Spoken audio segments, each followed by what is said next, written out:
Todo. Pues bueno, hola chavos, otra vez vamos a terminar con teoría del delito y podamos así pues ir avanzando poco a poco con el taller.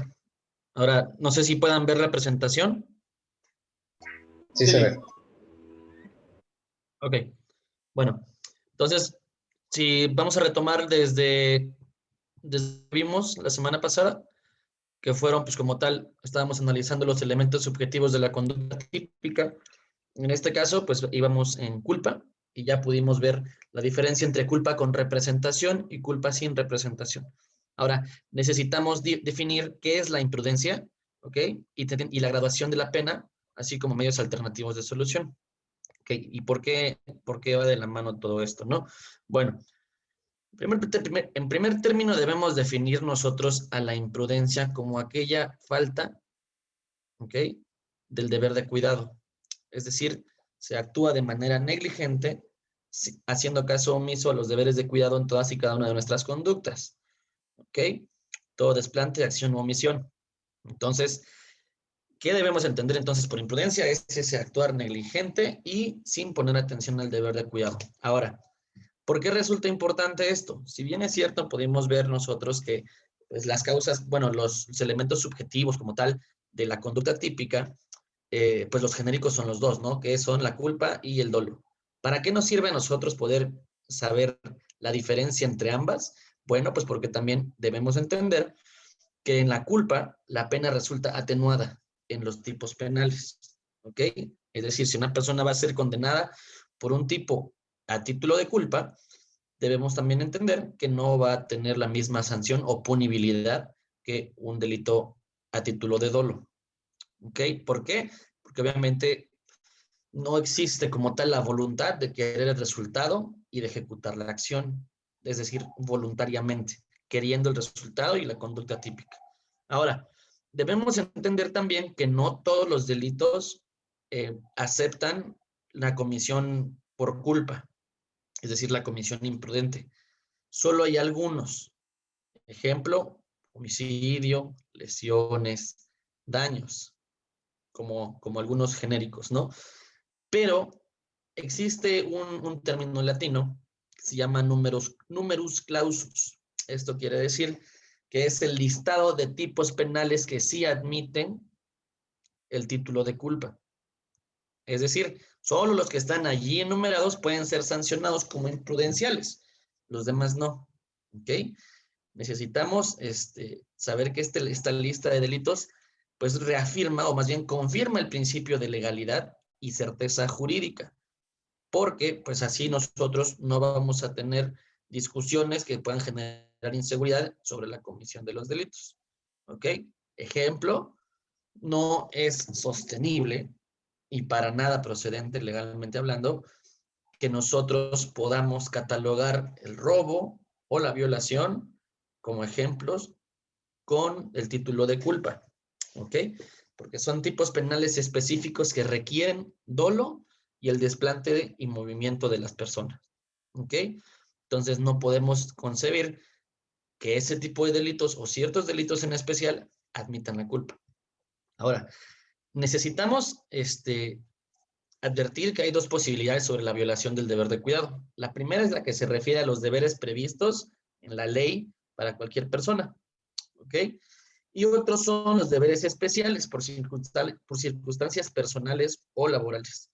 En este caso, pues el primero podría ser la ley de tránsito, la ley de vialidad, pues todo ese tipo de ordenamientos que nos hacen, bueno, que nos regulan el comportamiento y a su vez un ordenamiento jurídico que te establece ciertos parámetros o indicadores de qué puedes hacer y qué conducta ya está prohibida. Ejemplo, el conducir un vehículo en estado de ebriedad o el conducir un vehículo a exceso de velocidad, donde existen obviamente límites y parámetros de hasta qué velocidad está permitido, tomando en consideración pues el contexto, el entorno, el asfalto, las calles, el tránsito vehicular, también el tránsito de peatones, entre muchas otras cosas. Ahora, también el segundo de ellos, pues son las circunstancias personales o condiciones laborales. Ejemplo, los médicos, ejemplo, los tutores, ejemplo, los curadores, ¿no? O también podemos tener a los policías, a las fuerzas de seguridad, pues ellos tienen un deber especial de cuidado. ¿ok? Y de diligencia para todas las acciones que realicen. Entonces, por ejemplo, no es lo mismo un automóvil particular en exceso de velocidad que resulta causar daños, no sé, en una barda, en una casa, ¿ok? Y con lesiones, digamos, ¿no? O que la misma conducta la realice también el conductor de un transporte público, no sé, un autobús de pasajeros, ¿ok? O un taxista, ¿no? O, no sé, un conductor de Uber, que ellos tienen, digamos, deberes especiales por el tipo de servicio y la especialidad, bueno, por el servicio especial que brindan, deben ser todavía más cautelosos, ¿ok? Entonces, también debemos entender en segundo término, pues que tenemos, ya una vez definida la imprudencia, la graduación de la pena y los medios alternos.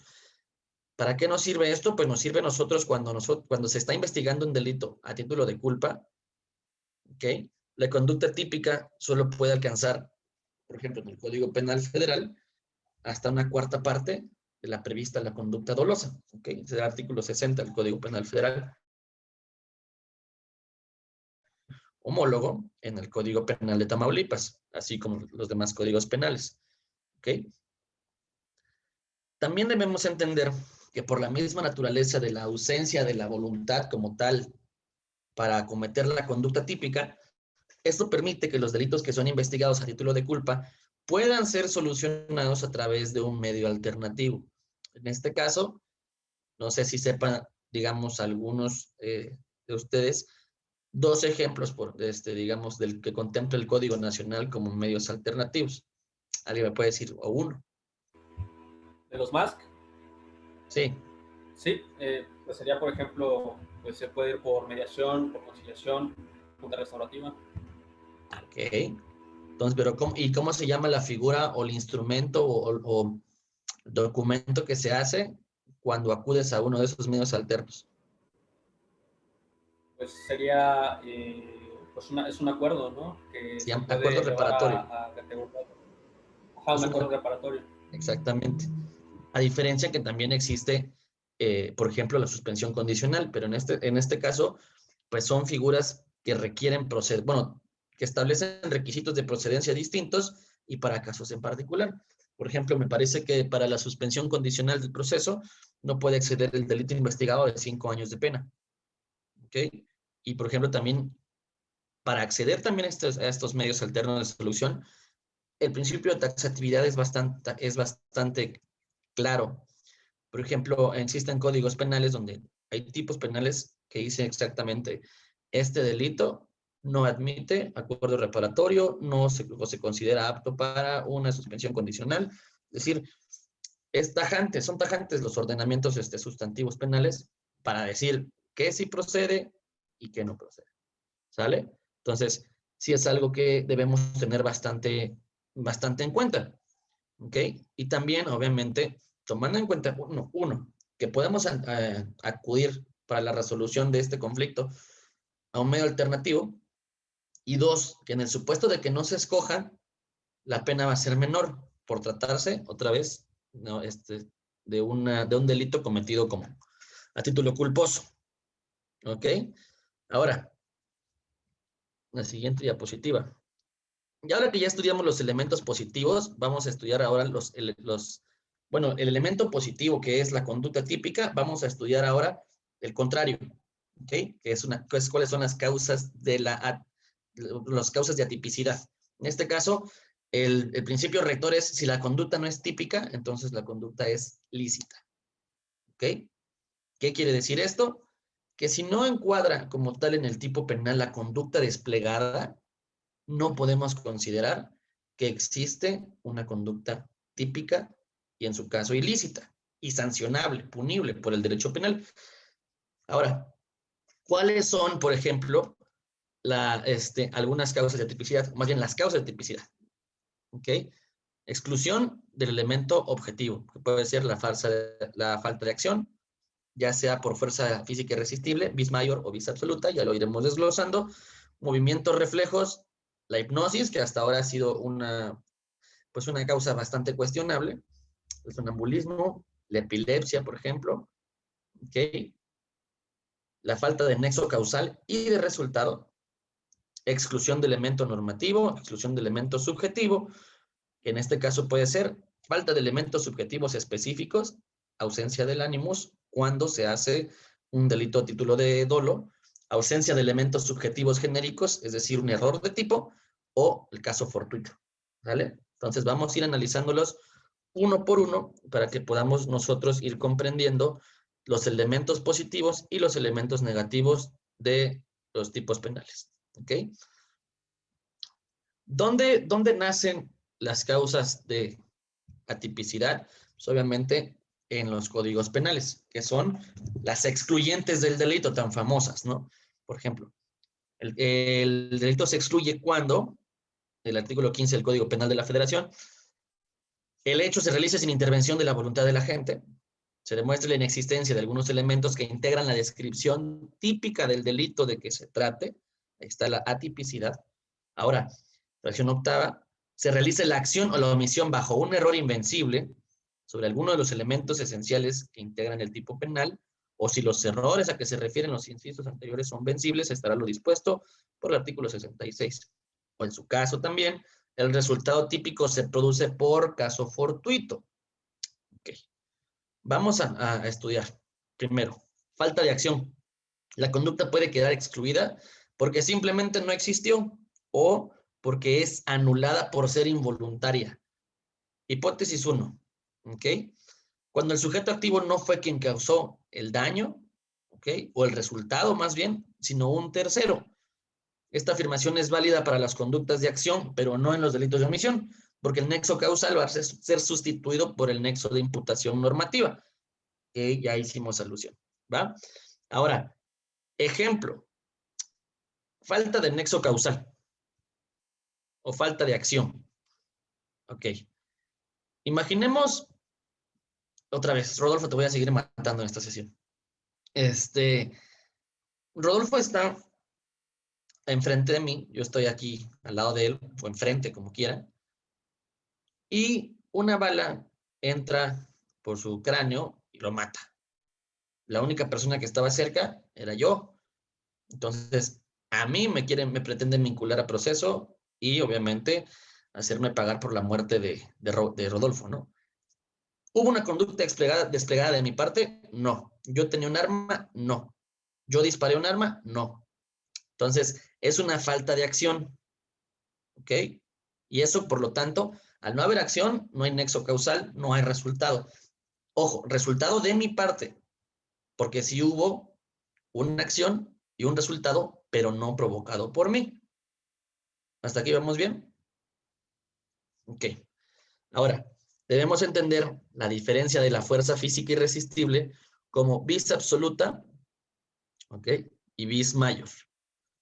La vis absoluta, fuerza física irresistible. Son estas dos modalidades, vis absoluta, vis mayor. En la vis absoluta, ejemplo, un hombre impone su fuerza física a otro y anula su posibilidad para dominar su movimiento. Otra vez, estoy yo con Rodolfo y estamos en la Peña de Bernal, o donde quieras. Subimos un cerro y estamos ahí de excursión. Llega Eduardo, me empuja y por lo tanto yo empujo a Rodolfo y lo hago caer al barranco, el precipicio, y Rodolfo muere.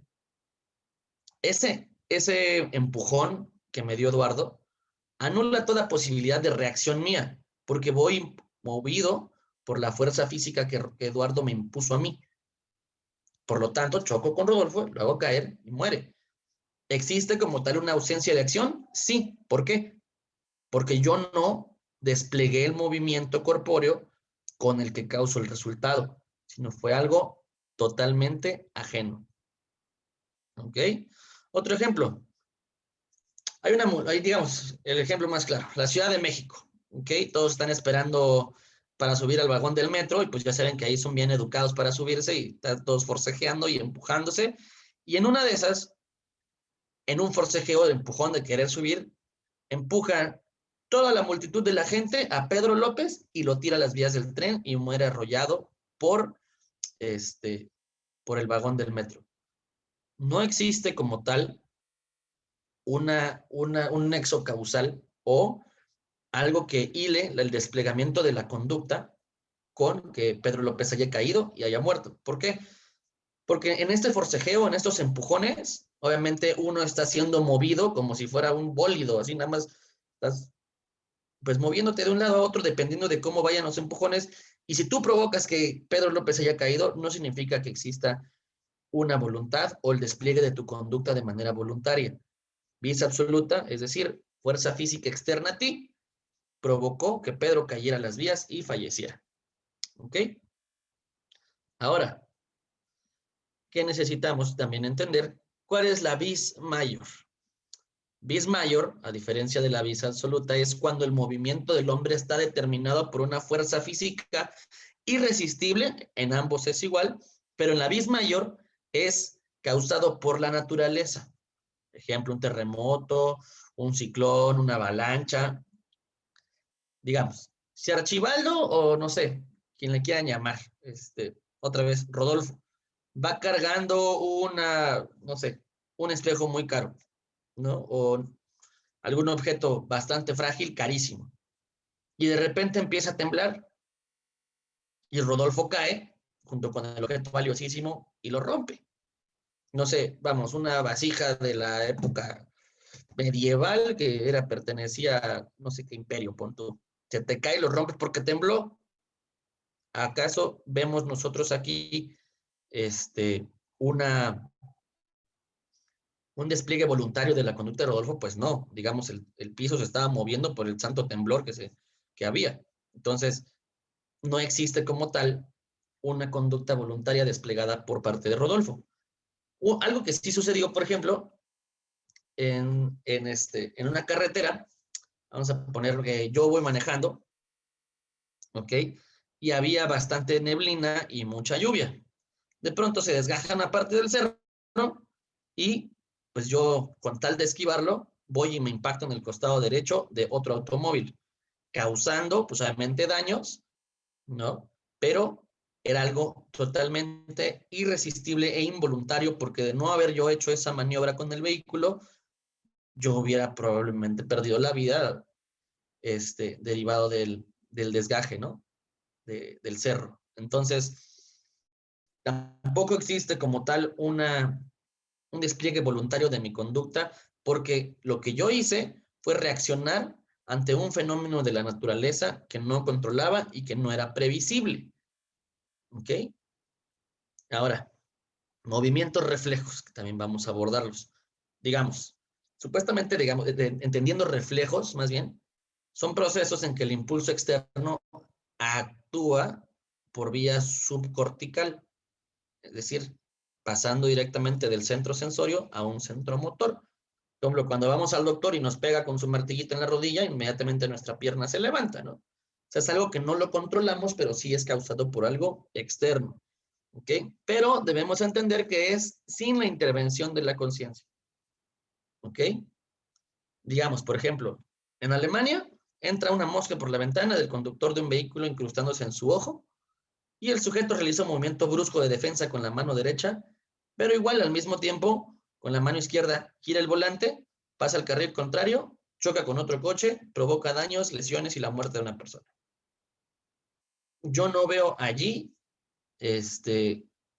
una voluntad de un movimiento para querer impactarse o una falta de deber de cuidado. Es decir, en este caso, el conductor obviamente actúa, valga la redundancia, por reflejo, al querer quitarse la mosca, mueve el volante y se incrusta. Entonces, quizás sea sujeto a un pago de daño en vía de responsabilidad objetiva, materia civil, pero ya no de responsabilidad penal. ¿Ok? En este caso, el movimiento reflejo lo diferenciamos porque está ausente la voluntad del sujeto. En este caso, no estás apto para poder controlar tu cuerpo o determinar tu movimiento. ¿Ok? Entonces, para que vayamos desglosando desde vis mayor, vis absoluta, ahora los movimientos reflejos como causas de atipicidad. La hipnosis no quiero hacer tanto hincapié, obviamente es algo bastante discutible por el mundo científico, sobre todo psicológico y médico, donde pues muchas personas o muchos ¿cómo decirte? ¿cómo decirles más bien? Muchos estudiosos consideran que la hipnosis es únicamente un invento y que no existe, que es prácticamente imposible inducir en un trance a otra persona para anular su voluntad y haga lo que el hipnotizador desee, es decir, controle a una persona, un tipo de control mental. Entonces, discutible en algunas teorías de derecho penal sí se maneja como, mira, me hipnotizaron y pues por eso yo estaba hipnotizado y fui y maté a Rodolfo, porque me lo dijo el que me puso en ese trance, ¿no? Entonces, sí es algo bastante discutible en el cuanto al tema científico, ¿ok? Pero les comento, por cuestiones de doctrina y de estudio, en algunas teorías sí se aborda, ¿ok? Ahora, sonambulismo. En este caso, pues obviamente eso sí está médicamente comprobado. Existen personas que están dormidas o están presuntamente dormidas, pero realizan o despliegan movimientos 100% involuntarios de los que no tienen ningún control. Ahora, estos pueden realizar actos que lesionen gravemente bienes jurídicos fundamentales, ¿ok? Tampoco hasta la fecha no se ha detectado o no se ha podido vislumbrar qué es lo que causa el sonambulismo, qué lo provoca o un tratamiento que pues lo pueda medianamente controlar, ¿ok? Por ejemplo, en Hidalgo, Marta alberga a su sobrino Marcos y se percata que él amanecía recostado en diferentes partes de la casa. Digamos, se dormía en su cuarto y amanecía en otro lado, en la cocina, en la sala, encima de la tele, o sea, inexplicable, ¿no? Entonces, después de un tiempo, se dan cuenta que a Marta tenía como su cochinito ahí agarrado y pues le faltaba dinero, ¿no? Le pregunta a sus hijos y su sobrino Marcos, pues, nadie sabía qué había pasado. Después de un tiempo, en la noche, obviamente, Marta se despierta y se da cuenta que pues, su sobrino Marcos estaba abriendo el cajón donde tenía guardado ella el dinero. ¿Ok? Aunque ella le estuvo pregunte y pregunte, ¿qué te pasa? ¿Qué estás haciendo? ¿Por qué estás haciendo esto? ¿Por qué me estás robando? El Marcos no contestaba. ¿Por qué? Porque efectivamente se encontraba padeciendo el trastorno de sonambulismo. ¿Ok? ¿Esto cómo se determina? No se los voy a decir que es muy fácil porque se tiene que determinar a través de peritajes. Es decir, probablemente por cuestiones de pragmatismo en el nuevo sistema, sería hasta la audiencia de juicio oral, donde podríamos demostrar que una persona actúa bajo los efectos de este trastorno mental de sonambulismo, porque ahí podríamos como tal desahogar la pericial de una forma correcta y de una forma plena. ¿Ok? Para que así se haga la ponderación por parte del tribunal de juicio oral y vea que efectivamente se acredita un elemento negativo de la conducta típica. Ahora, ya que tenemos sonambulismo, ahora vamos con epilepsia. Cuando una persona, no sé si conozcan, tengan algún conocido familiar que padezca epilepsia, bueno, pues estas personas pierden la conciencia y pues sufren ataques. ¿Ok?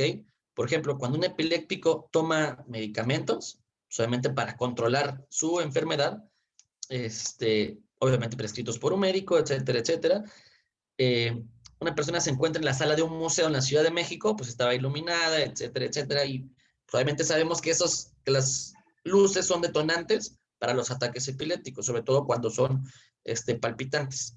Entonces, digamos, una persona epiléptica olvida tomar su medicamento o se le agota el medicamento, acude a un lugar público donde hay cosas de bastante valor económico, empieza a dar un ataque y rompe cosas de un museo muy importante.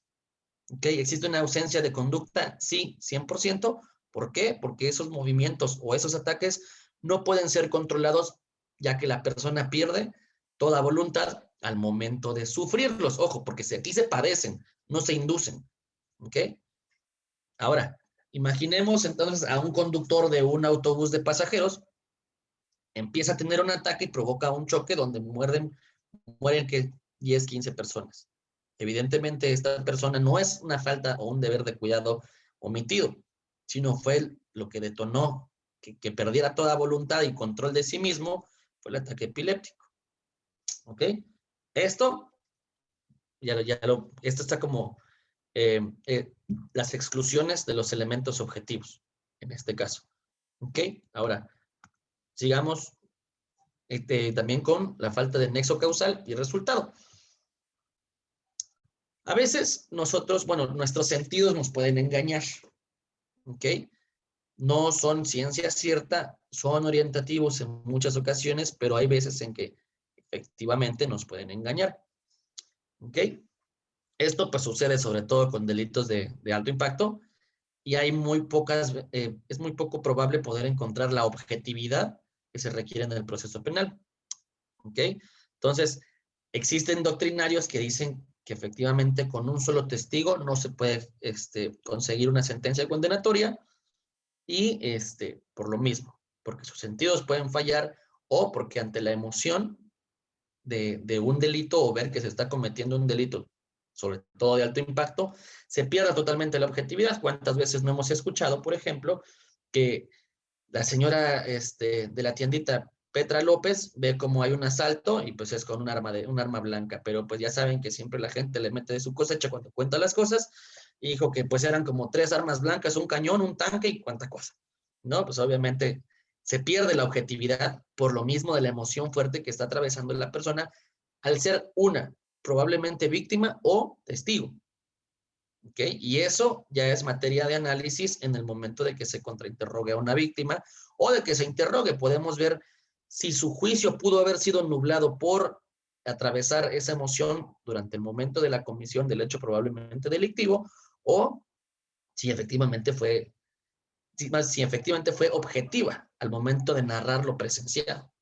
¿Ok? Pero pues ese es el famosísimo depende, que siempre existe en la ciencia jurídica, ¿no? Ahora, hay varias veces y varios casos donde se ha demostrado que, ejemplo, como yo les dije hace rato, yo no disparé el arma de fuego con la que se privó de la vida a Rodolfo, ¿ok? Sino que fue otra persona.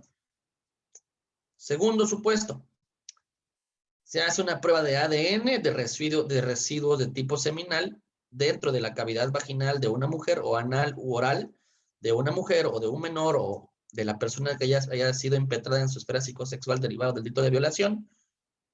Y al momento de cotejarlo con la persona acusada o dependiendo del momento o imputado, dependiendo del momento procesal en el que se encuentre, se dirime que no hay coincidencia alguna de ADN del recabado con el aportado por la persona investigada. Es decir, hay una ausencia de resultado y hay una ausencia de nexo causal. ¿Alguien me puede decir, ya lo checamos, bueno, ya lo vimos la sesión anterior, qué es el resultado y qué es el nexo causal?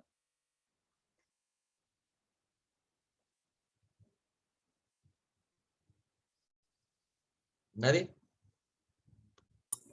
Pues el resultado sería la consecuencia jurídica que tuviera tal acto y el nexo causal es el encuadramiento de la conducta típica con el resultado.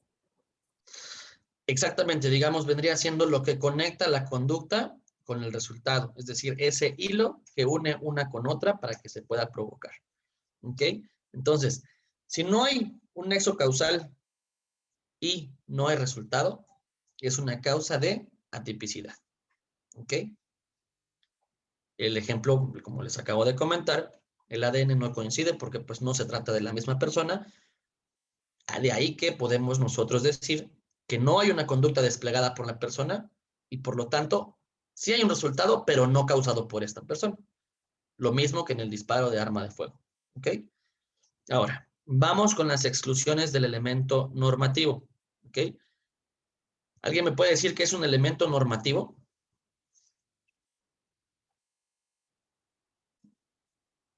Sin miedo, participen.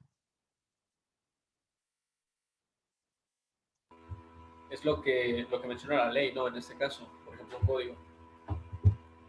Ajá. Me dejaste igual. Podría ser, por ejemplo, no sé, el que indebidamente, por ejemplo, podría ser una pequeña parte de algún tipo O por penal. ejemplo, el que obtenga cópulas sin derecho, sin consentimiento, haciendo uso de la fuerza. ¿Qué es cópula? Bueno, tendremos que irnos al diccionario a buscar qué es la cópula. ¿Okay? La tipicidad en este supuesto, por falta de elementos normativos, se puede derivar de la ausencia del elemento normativo cultural requerido por el tipo. Acordémonos que no se puede, por ejemplo, configurar la conducta típica de corrupción de personas de menores de 18 años cuando una imagen difundida de esta persona menor de 18 años no es de contenido pornográfico o erótico sexual. ¿Ok? En este caso, ¿qué está faltando ahí? El elemento normativo de contenido de tipo pornográfico o erótico sexual. ¿Sí? Digamos, otro caso, otra modalidad del delito de corrupción de menores, el gravar a menores de edad teniendo relaciones o conductas tendientes a la cópula. ¿Ok? Eso es corrupción de menores o pornografía infantil. Pero si se graba a dos menores de edad, efectivamente, son menores de 18 años, un niño, una niña, y están jugando en el parque, yo no veo ahí la conducta de grabar a alguien con fines pornográficos o imágenes pornográficos o la difusión de contenido pornográfico de menores de edad. ¿Qué está haciendo falta ahí? El elemento normativo de contenido de tipo pornográfico. ¿Ok? Por ejemplo, en el robo, ¿no? Cuando me llevo un auto que acabo de comprar, obviamente, yo no me estoy robando nada, ¿no? O, por ejemplo, digamos, yo me llevo un vehículo de la agencia, pero yo ya lo acabo de pagar. Pero la policía no sabe. Nada más ve que agarro y me voy como loco pensando que me estoy robando un coche. Pero pues no. ¿Por qué? Porque no existe ese elemento normativo de que es algo ajeno. Es decir, ¿estoy sustrayendo efectivamente un automóvil? Sí, pero no es ajeno a mí porque lo acabo de comprar. ¿Ok? Entonces, a ese elemento normativo tan importante que es a quien posea, a quien desprenda de cosa ajena sin derecho y sin consentimiento, ese es el elemento normativo, lo ajeno. ¿Ok? Entonces, ¿alguna duda hasta acá? Ok. Sigamos. Exclusiones de elementos subjetivos. ¿Ok? Vamos con el primero. La falta de elemento subjetivo específico, en este caso la ausencia del animus. ¿Ok? ¿Qué es el animus? Si alguien me puede recordar.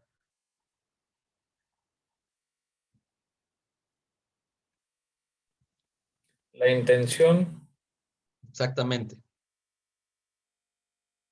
La intención con la que se hace o con la intención con la que se despliega una conducta típica, encaminada también a querer el resultado. ¿Ok? En este caso, el ánimo de robar es apoderarse de algo que no es mío, algo ajeno, sin derecho y sin consentimiento. Ese es lo que yo quiero, tener algo que no es mío. Privar de la vida a alguien es el ánimo de matar. ¿Ok? La violación es la obtención, por ejemplo, de la cópula con violencia o sin violencia, sin derecho y sin consentimiento con una persona.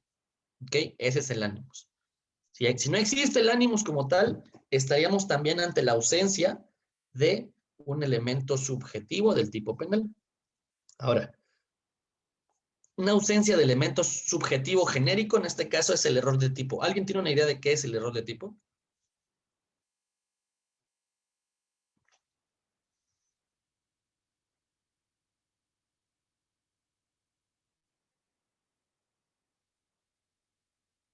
Es el de tipo invencible que no tienes forma de saber que estás en un error. Exactamente. Esto deriva también del aspecto cognitivo del dolo. ¿Ok? Se conforma con el conocimiento de las circunstancias en las que el sujeto realiza su conducta. Pero existe una falsa percepción de alguna de las circunstancias esenciales de esa realidad. ¿Esto qué quiere decir? Que existe el error de tipo. Esta percepción errónea puede recaer sobre alguno de los elementos objetivos, ¿okay?, de la conducta típica o elementos normativos. También debemos recordar que los primeros, los elementos subjetivos, son aquellos que se perciben con los sentidos, porque se manifiestan en el mundo real. ¿Ok? Y los elementos normativos solo se pueden identificar a través de una comprensión intelectual. ¿Sale? Ahora, ejemplo. Eduardo se va a casar con Jennifer, ¿no? O sea, no casar con S, casar con Z. ¿Ok? Van a cazar venados a la sierra de no sé dónde. ¿Ok? Y llevan sus respectivas armas de fuego, ven un venado de cola blanca, Se separan para rodearlo y el chiste es que lo van a cazar porque pues, quieren al venado, ¿no? Lo quieren ahí colgado en su casa, la cabezota, ¿no? Empieza a anochecer, encuentran otra vez a otro venado. El chiste es que Jennifer se esconde detrás de un árbol para disparar. Eduardo está a 200 metros de distancia y él ve una sombra moviéndose y le dispara. Y lejos de dispararle al venado, dispara y hiere a Jennifer y la mata. ¿Ok?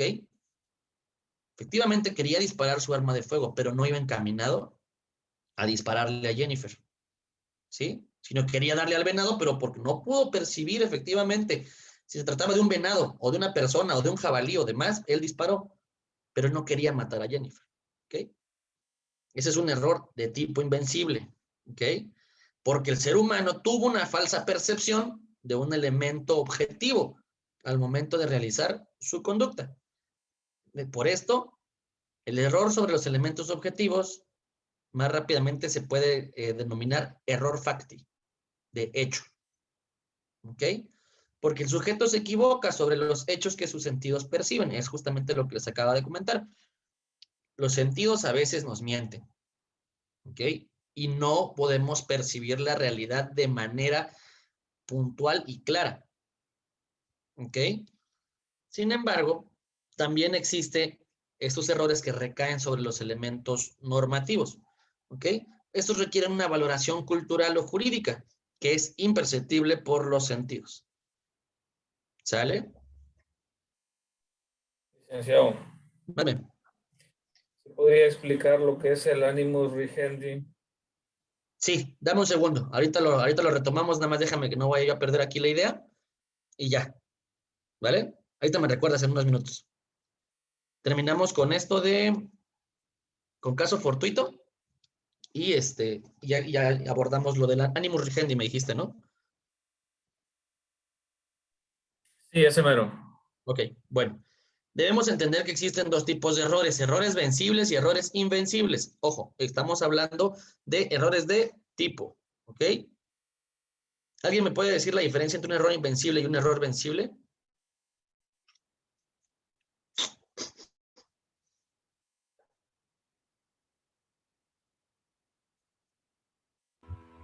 Lick, si no mal No. recuerdo, un error invencible, pues bueno, yo no puedo, como se lo comentaba, no estoy consciente de la situación, lo que comentaba de disparar un arma y darle, por ejemplo, a Jennifer.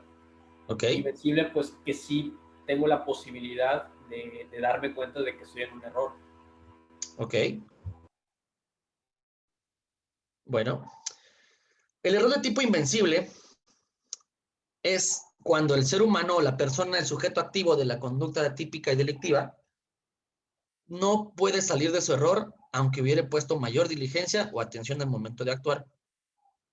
¿Ok?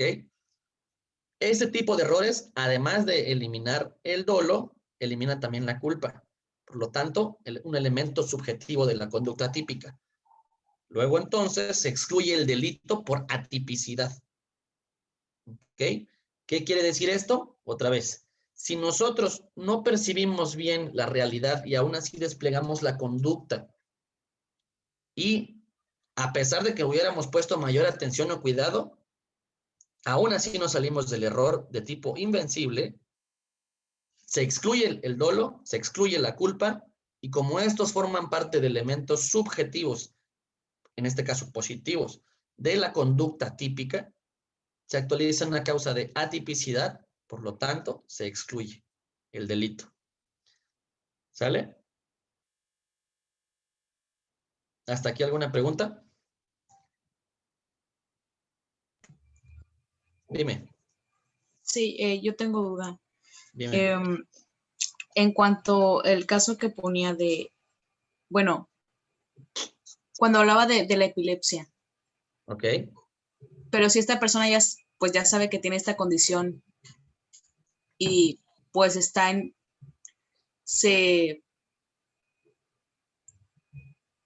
o Digamos, en el supuesto de que no haya tenido el suficiente cuidado de tomar sus medicinas y que se desencadene un ataque. ¿A eso te refieres? sí, Recuerda que eso sí, ese es bueno, ponerte en un supuesto de manera voluntaria. Es como un estado de imputabilidad disminuida, por así decirlo. pero asumes también que puede suceder y no tienes el debido cuidado, ¿ok? Pero, ejemplo, otra cosa fuera, si tomas tu medicamento y aún así sufres un ataque y desencadenas una conducta típica, ahí sí se excluiría como tal. Pero el no haber tenido ese deber de cuidado, eso sí podría ser que se tomara el tipo penal, pero como culpa, no con dolo. Ok, gracias. Y tenía otra duda. Dime. Cuando hablaba del error del tipo y se pasó a la parte de normativos, dice algo de que requieren valoración cultural. Yo la verdad no entendí muy bien eso. Ok, sí. Dices cuando recae sobre el error de tipo sobre un elemento normativo. A eso te refieres, ¿no? Ok. Bueno, cuando recae el error de tipo sobre un elemento normativo es por una falsa percepción intelectual, es decir, que tú no tienes conocimiento de qué es pornografía, por ejemplo, ¿no?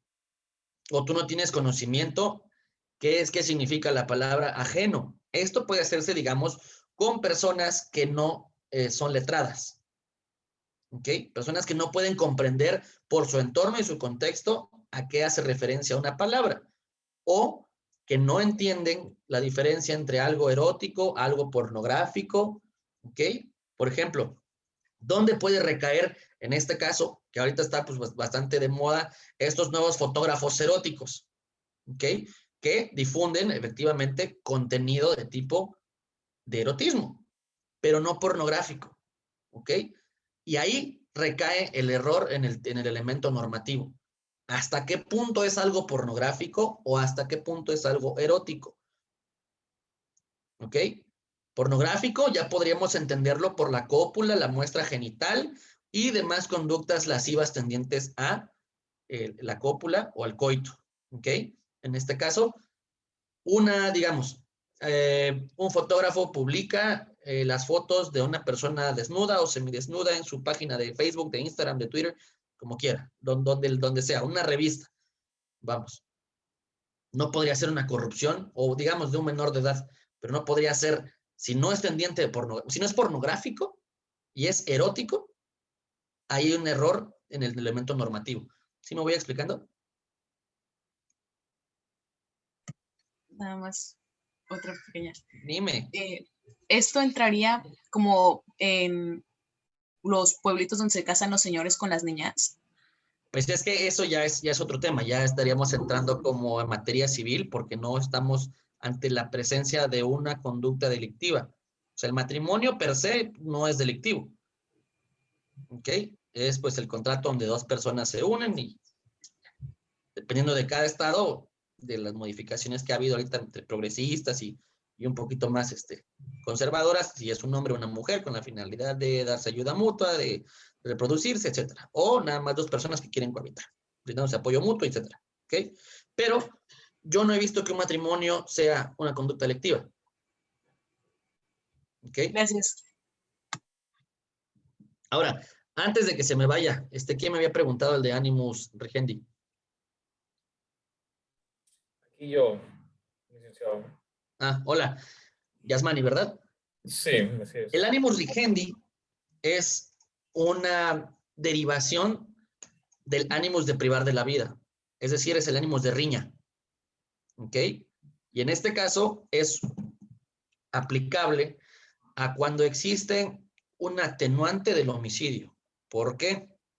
Porque en este caso, dos personas contienden a golpes en igualdad de circunstancias, no queriendo quizás el resultado del animus lecandi, que es el animus de querer matar, se convierte en animus rigendi, por lo tanto, si alguno de ellos pierde la vida durante la riña, ya es homicidio en riña y con atenuante. ¿Ok?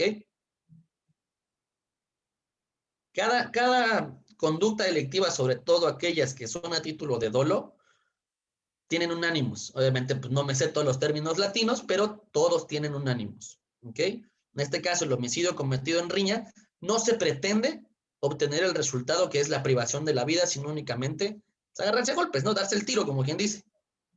Pero si matas a alguien, tú no tenías la intención de matar. Luego, entonces, es que se atenúa la penalidad de esa conducta. Cambia el animus lecandi, porque nunca existió, más bien, y se actualiza con el animus rigendi. ¿Sale? Excelente. Y de tarea, a ver quién me puede decir O bueno, una tarea de una vez, a ver quién me puede decir, si no se sabe quién es el provocado y el provocador, pero existe la muerte de alguien, ¿qué se hace? A la persona que está siendo investigada, ¿es provocado o provocador? ¿Qué carácter se le fija?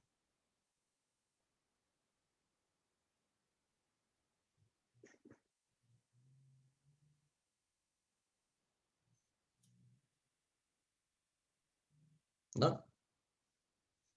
Ejemplo, yo me agarro a golpes con Rodolfo. Ninguno de los dos quería matar al otro, pero Rodolfo está más toro que yo. Me mete un golpe, me caigo, me pego en la cabeza y me muero. Pero el Ministerio Público no sabe, no había testigos, no había nadie, nada más estábamos él y yo. Pues es Rodolfo, ¿no? El provocador. Pues sí, pero el Ministerio Público no sabe eso. Tampoco es omnipotente ni omnipresente. ¿Cómo va a saber el Ministerio Público si fue provocado o provocador? Ojo, él causó el resultado, que fue privarme de la vida. Pero yo a ustedes no les dije si él me provocó o yo lo provoqué para que nos agarráramos a golpes. Están en las mismas que el Ministerio Público. ¿Ok? Sí causó Rodolfo efectivamente la conducta, digo más bien el resultado, que fue privarme de la vida. Pero, ¿qué tal que yo lo empecé a hostigar y le empecé a decir de cosas? Y que tu mamá y que no sé qué, y sobres, que se arma. ¿O qué tal que le empezó? Ojo, para efectos prácticos, ¿a quién se le toma como provocado y como provocador si no sabemos a ciencia cierta quién fue qué?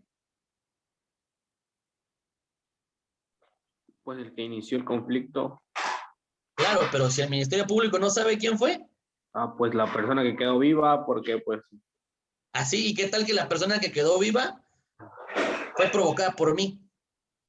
Pero sin tener ningún, pues ahora sí que elemento, pues obviamente ustedes lo van a tomar como que usted lo mató por su propia voluntad, pero ya después, pues me imagino tiene que hacerse una investigación, qué relación había entre usted y la persona, en este caso Rodolfo, si tenía algún problema, tenían problemas anteriores o no sé, algún mensaje, algo cuando se quedaron antes de verse, con qué fin iban o algo por el estilo. Esta es una pregunta que ha causado bastante polémica en aulas de clase, pero la respuesta ya existe desde hace tiempo. Al principio pro persona. Lo que más beneficia a la persona, con base en eso, se le va a aplicar, o lo que menos perjudique en este caso, a la persona que está siendo investigada. Y eso no me lo saqué de la manga, ya hay jurisprudencia al respecto, que en caso de homicidio en riña, si no se conoce el carácter de provocado o provocador a la persona que sobrevivió a la golpiza o a la persona que privó de la vida, y no se sabe a ciencia cierta si él provocó o lo provocaron, se le va a tomar como provocado, y es decir, que la penalidad va a ser todavía menor. Esto en aras del principio pro persona. ¿Ok? Lo que más beneficie, lo que menos perjudique. Interesante, ¿no? Entonces, mira, y sale da más de una pregunta, ¿no? Del animus rigendi sale absolutamente todo esto, ¿no? Y es importante que se sepa porque si llegan a tener algún conflicto, bueno, algún cliente que tengan que representar o cuando sean ustedes parte de la fiscalía, la representación social, al también ser una autoridad con funciones materialmente jurisdiccionales, están obligados a la interpretación conforme y están obligados también a aplicar los criterios de la jurisprudencia. En este caso, pues ni modo, si no saben quién es quién, tendrá que ser el provocado, la persona que ustedes investiguen. Por lo tanto, la penalidad que pudiera llegar a enfrentar sería menor. ¿Sale? En el caso donde yo lo escuché, el animus rigendi, la Fiscalía o el Ministerio Público quería que se juzgara como homicidio calificado. ¿Ok? Y la defensa hizo uso de ese principio del animus rigendi y solicitó la riña para que, o sea, la defensa no dijo no lo mató, sino dijo fue dentro de una riña. que se utilizara ese principio, obviamente para que la sentencia fuera acorde a la riña y no acorde al homicidio calificado. Exactamente, porque si estamos hablando de homicidio calificado, estaríamos en la esfera del animus lecandi, que es la intención primigenia de privar de la vida. ¿Ok? Ya estaríamos ante un homicidio doloso. ¿Cómo vamos a saberlo? Obviamente con el contexto y el cúmulo probatorio que tengamos para que podamos nosotros orientarnos hacia si fue con el ánimo de matar o fue cometido en riña. ¿Ok? Una cosa muy diferente es que yo llegue a alguien por la espalda y le meto un balazo en la cabeza o lo deje como coladera y le vacíe todo un cargador. Otra muy diferente es que me lo encuentro de frente y nos empezamos a golpear. ¿Ok? Pero él me mata a mí. Fue homicidio en riña. Ojo, y el homicidio en riña también tiene sus particularidades bastante complicadas porque hay una línea muy delgada en el exceso de medios de legítima defensa. Ya lo vamos a abordar ahorita, espero que nos dé tiempo. ¿Ok? El exceso de medios empleados en legítima defensa excluye como tal esa causa de justificación. ¿Sale? Solo hay un supuesto, antes de que vayamos a abordarlo, ahora sí que de manera de detalle, solo hay un supuesto en que puedes utilizar un exceso de medios y se llama presunta legítima defensa. Hay una diferencia entre legítima defensa y presunta legítima defensa. ¿Ok? Ya la vamos a abordar ahorita más adelante. Entonces, y sí, justamente eso sucede, Yasmani. A veces, pues obviamente la fiscalía, con tal de obtener una sentencia condenatoria, porque escucha más bonito colgarse una medalla de homicidio calificado a una de homicidio en riña. Políticamente hablando, así es. Vamos a ser francos. ¿Ok? Entonces, pues bueno, hasta ahorita aquí donde vamos con el error de tipo invencible y vencible, ¿ok? El invencible, como les decía, es a pesar de que se exista mayor diligencia o hubiera existido mayor diligencia, atención y cuidado, y aún así no se podía evitar el resultado, estamos ante un error de tipo invencible. ¿Ok? Licenciado, Mándeme. sí, quería cerrar la idea que tenía porque también tenía un apunte con respecto de los elementos normativos, en donde señala que además de puntos o aspectos culturales, también el tipo se debe de regir bajo los criterios de tiempo, modo y lugar específico. Así es. Así se puede diferenciar, por ejemplo, que no es lo mismo robo domiciliario que precisamente exige que estén en el domicilio. Exactamente. Entonces, eso aplicaría para el error de tipo que estamos viendo.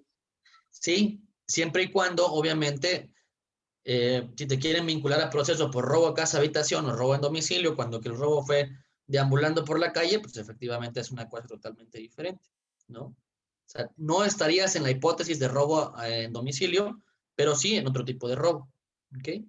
Y ahí es donde el Ministerio Público puede reclasificar el delito. Es que eso ya es materia procesal, pero sí, efectivamente, o sea, si te pueden hacer una imputación, el mismo juez de control, imaginemos, vamos a poner este supuesto. ¿Sabes qué? El ministerio, como así como dice Yasmani, estamos en audiencia inicial, el agente del Ministerio Público solicita que imputa por violencia, imputa por homicidio calificado, solicita vinculación a proceso por homicidio calificado, pero el juez se da cuenta que de todo el cúmulo de datos de prueba que obran en la carpeta de investigación, además de lo señalado por la defensa en su momento, estamos ante la comisión de un homicidio en riña. Entonces, el mismo juez de control puede efectivamente vincular o no vincular a proceso, o puede vincular con un delito diferente. Se puede reclasificar. Se puede reclasificar hasta antes de emitir sentencia, ¿eh? Entonces, sí. Y ha pasado. Sobre todo lo más común son las lesiones y los daños, ¿no? O pues, el homicidio. Pero créame que en lo que he visto en este tramo de carrera, pues luego te das cuenta cuando fue un homicidio doloso, ¿no? Entonces, pues sí, apenas estábamos en un asunto aquí por la costa de Oaxaca, pues obviamente acribillan a 13 personas, los venadean desde un camión, no me van a decir que fue un homicidio en riña, estamos de acuerdo. O sea, impactos de arma de fuego de alto calibre, no van a decir es que se agarraron y se trenzaron y después se dispararon, pues no. Son cuestiones que va uno analizando y el mismo contexto de los datos de prueba que obren o también de cómo fueron los resultados, porque también los resultados hablan mucho, pues es que vamos a ir entendiendo la clasificación de los delitos. Y tenemos que integrar nosotros como fiscalía, en este caso, todos los elementos positivos y la defensa, pues, entrar con los elementos negativos. ¿Sale? Órale. Bueno, entonces, también, para que sigamos nosotros dándole a esto, vamos a entender también qué es qué son los casos fortuitos. ¿Ok? Este caso fortuito es cuando no existe ni dolo y tampoco imprudencia. El ejemplo más claro. Yo voy circulando en mi vehículo y de repente de esos loquillos que ni existen, se avienta a la carretera y me lo llevo y lo mato. ¿Ok? O sea, él ya se quería suicidar. ¿Sale? Por eso decidió aventarse a la carretera. Ya me dejó bien decorado mi coche, todo golpeado, y pues, todavía lo mato y ando metido en la fiscalía y entambado, ¿no? O sea, ¿cómo se acredita el caso fortuito? Ojo, cuando no hay imprudencia ni culpa y tampoco hay dolo. ¿Ok? Es decir, algo totalmente ajeno, un despliegue ajeno totalmente a mí, hace que yo cometa una conducta, probablemente delictiva. ¿Ok? Yo fui cuidadoso, sí. Ni quise privar de la persona, no quise privar de la vida de esa persona tampoco. Pero aún así sucedió. ¿Ok? No es como que yo quería matar a Rodolfo, no. No es como que yo me subí a la banqueta y la atropellé, no. Él se aventó y se mató.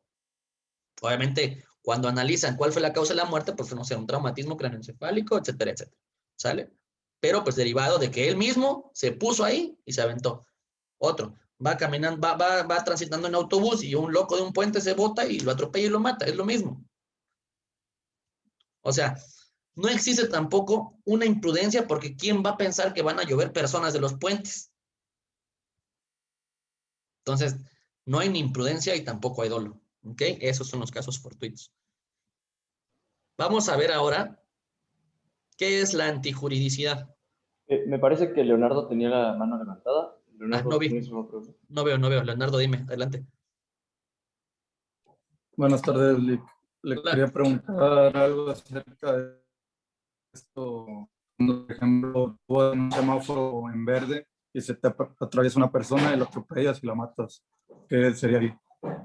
Pues ahí podría hacerse un caso fortuito, obviamente tomando en consideración las circunstancias particulares de cómo se cometió el delito o que no existe delito, pero tú te diste el deber de cuidado, tú efectivamente tenías el semáforo en verde, cosa distinta que hubiera sido en rojo, ¿ok? Pero pues mientras son peras o manzanas, te voy a decir la verdad, vas a estar detenido.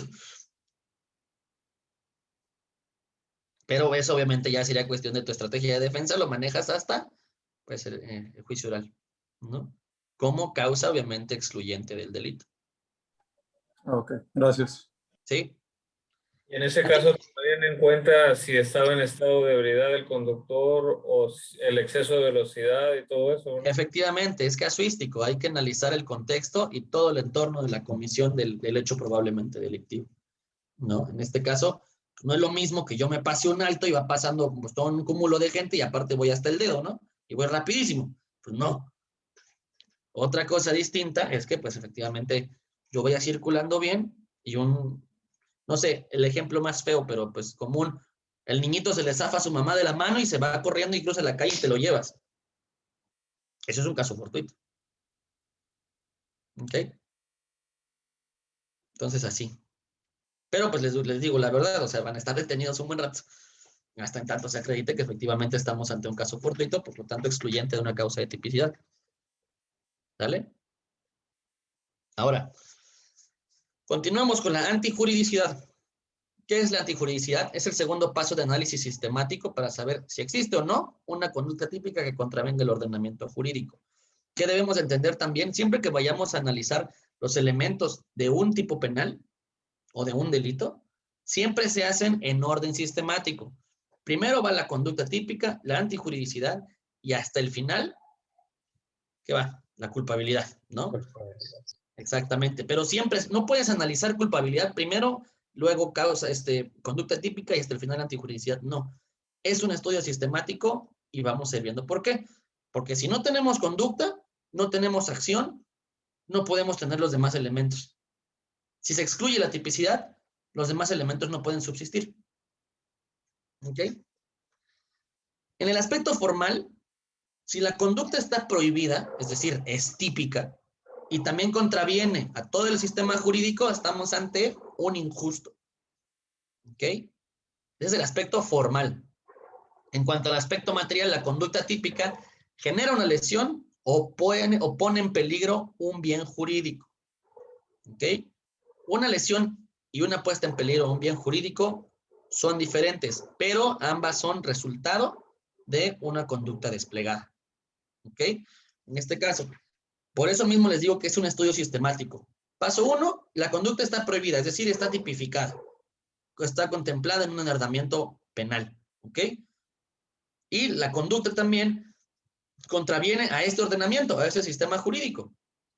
Tenemos que entonces, estamos ante una conducta típica, luego entonces también estamos ante un injusto penal. Ojo, es injusto penal. Hasta aquí la conducta no es jurídicamente lícita, pero hasta el análisis final de la culpabilidad vamos a ver si es una conducta punible o no punible. ¿Sale? ¿Qué debemos entender nosotros entonces por la antijuridicidad?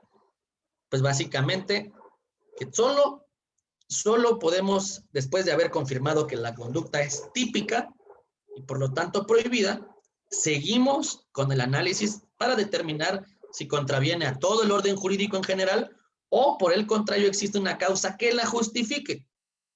Es decir, que exista algo que nos permita decir esta conducta puede ser justificada. ¿Qué quiere decir esto? Que el elemento negativo de la antijuridicidad son las causas de justificación. ¿Ok? Por ejemplo, matar está tipificado, está descrita en un tipo penal, pero la antijuridicidad depende si está puesta en contrario con el derecho. Ejemplo, legítima defensa, estado de necesidad, presunta legítima defensa. ¿Ok? Sí, dime, ¿de qué ibas a hablar? Iba a mencionar también la pena de muerte en algunos países porque sigue siendo homicidio, pero ya está dentro de una reclusión bajo las leyes. Sí. La situación es que obviamente la pena de muerte está legislada, es como que el Estado puede cometer el delito de homicidio, nada más pues derivado de un juicio de orden criminal, pero pues bastante debatible, sobre todo por tratadistas en materia de derechos humanos. ¿Ok? Ahora, ya una vez que entendimos que algo es antijurídico, nosotros debemos ver si esta antijuridicidad puede ser justificable. ¿Ok? ¿Cómo podemos saber que estamos ante una causa de justificación o cuáles son las causas de justificación? Las vamos a ver aquí.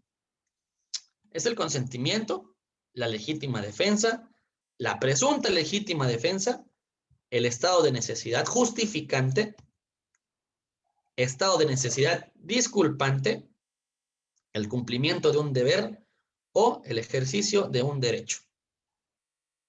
Aquí sí nos vamos a llevar bastante tiempo, entonces vámonos un poquitín rápido. El consentimiento, ¿qué quiere decir? Pues que la persona pasiva, el sujeto pasivo sobre quien recae la conducta, está en aptitudes, uno, de que pueda otorgar su consentimiento para la comisión de este hecho probablemente delictivo. 2, que el bien jurídico sea disponible, que esta persona también tenga la capacidad jurídica para disponer libremente y que el consentimiento sea expreso o tácito, sin que medie vicio, o que el hecho se realice en circunstancias tales que permitan fundadamente presumir que de haberse consultado al titular, éste hubiera otorgado el mismo. ¿Ok? En este caso, vamos ante el supuesto de una persona con diabetes. ¿Ok? Que ya, obviamente, por la evolución, una de sus piernas ya no sirve y se la tienen que amputar. La conducta es típica, sí, porque estamos causando una lesión. También estamos causando la atrofia o la pérdida de una extremidad. ¿Ok? También estamos causando el resultado, que es esta lesión, pero Tenemos una conducta típica y antijurídica. Eso no significa que los doctores, los médicos vayan a ir a la cárcel, ¿estamos de acuerdo?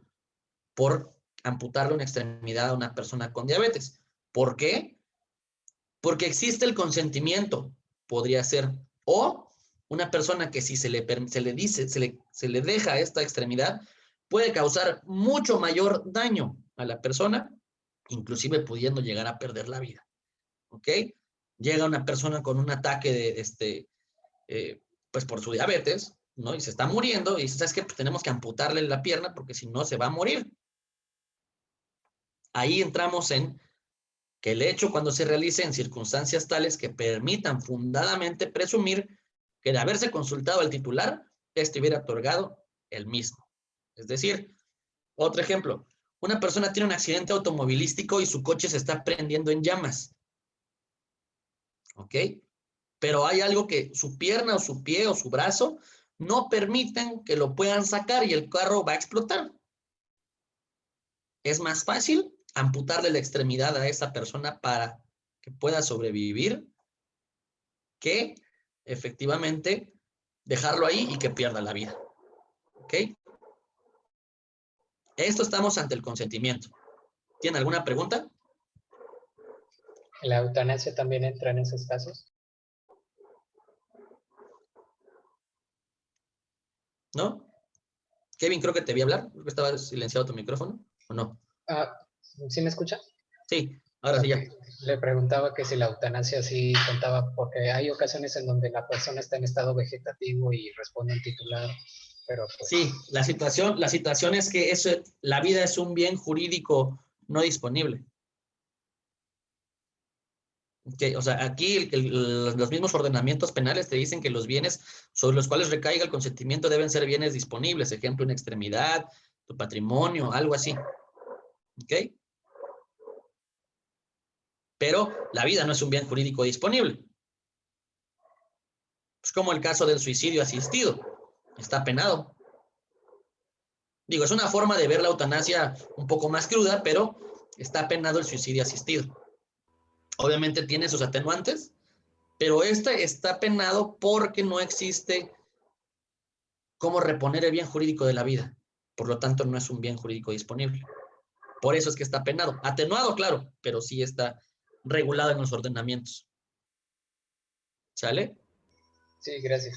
Sí, ahí, por ejemplo, en lo que decía, pues entra el auxilio y la inducción al suicidio, ¿no? Exactamente. Como tipo penal, por supuesto. Sí, de igual manera, si no mal recuerdo, también cuando, bueno, eso ya entra en otra agravante, ¿no? Pero es igual, por ejemplo, cuando se le induce o se auxilia a un menor de edad, un discapacitado, entra como homicidio calificado. No, entra como suicidio asistido, pero con agravante. Ah, ok.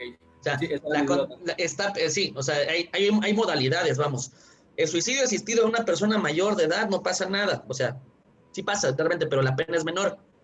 Pero en cambio, si eres el tutor, el curador responsable de una persona menor de edad y tú lo induces o asistes su suicidio, es más penada la conducta. Mismo tipo penal, no es homicidio calificado. Ah, ok. Sí, ¿Okay? gracias.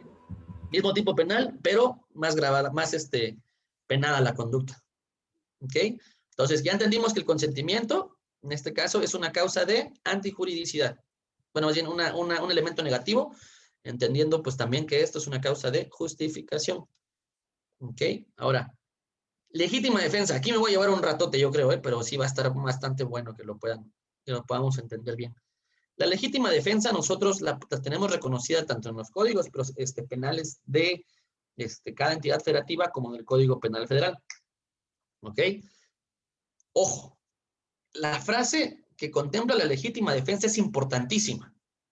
Se repela una agresión real, actual o inminente y sin derecho en protección de bienes jurídicos propios o ajenos, siempre que exista necesidad de la defensa y, ojo, lo que les dije, racionalidad de los medios empleados, así como que no medie provocación dolosa, suficiente e inmediata por parte del agredido o de la persona a quien se defiende. Ejemplo clarísimo. Veo que una persona se acerca hacia mí con un arma de fuego ¿Ok? Yo voy caminando en la calle y me dice, dame todas tus cosas o te meto un plomazo. Yo, porque soy Bruce Lee, lo desarmo, lo inmovilizo y lo someto.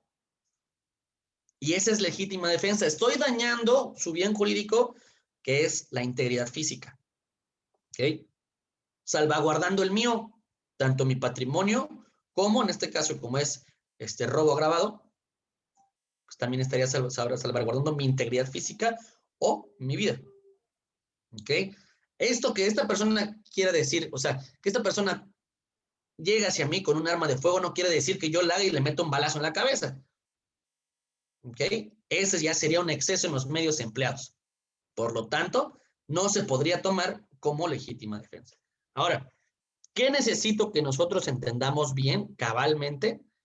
Es la legítima defensa se está repeliendo, ¿ok? Una agresión, ¿ok?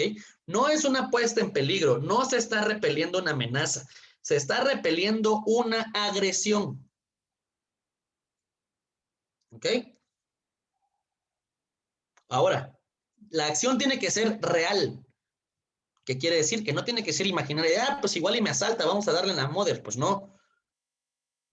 Tiene que ser real, actual, que esté sucediendo en este momento o exista un grado de certeza de que está a punto de suceder. ¿Ok? ¿Qué diferencia hay? Muy grande, por ejemplo, entre llegan, me asaltan, me pegan y me defiendo en ese momento. O llegan, me asaltan, me pegan y correteo a estos, a los rateros, los pierdo, los encuentro el otro día y les doy una tunga. Ahí ya no estoy repeliendo nada. Eso ya es venganza. ¿Estamos de acuerdo? ¿Ok? Tiene que ser una agresión real, actual o inminente, sin derecho. ¿Qué quiere decir? Que se obre contrario a lo establecido por la ley. ¿Ok? No, por ejemplo, robar está penado, matar está penado. Tiene que ser sin derecho. ¿Ok? O sin consentimiento. Bienes jurídicos propios o ajenos. ¿Qué quiere decir? Que yo puedo defender a otra persona. Si yo veo, por ejemplo, que alguien te está pasando de lanza con una chica y quiere abusar de ella o quiere violarla, yo puedo intervenir sin ningún problema.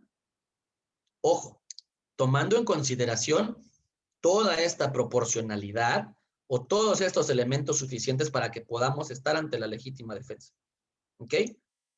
Si la están violando, yo puedo ahora sí quedarme de golpes con esta persona para salvaguardar su bien jurídico, porque puede ser ojo propio o ajeno.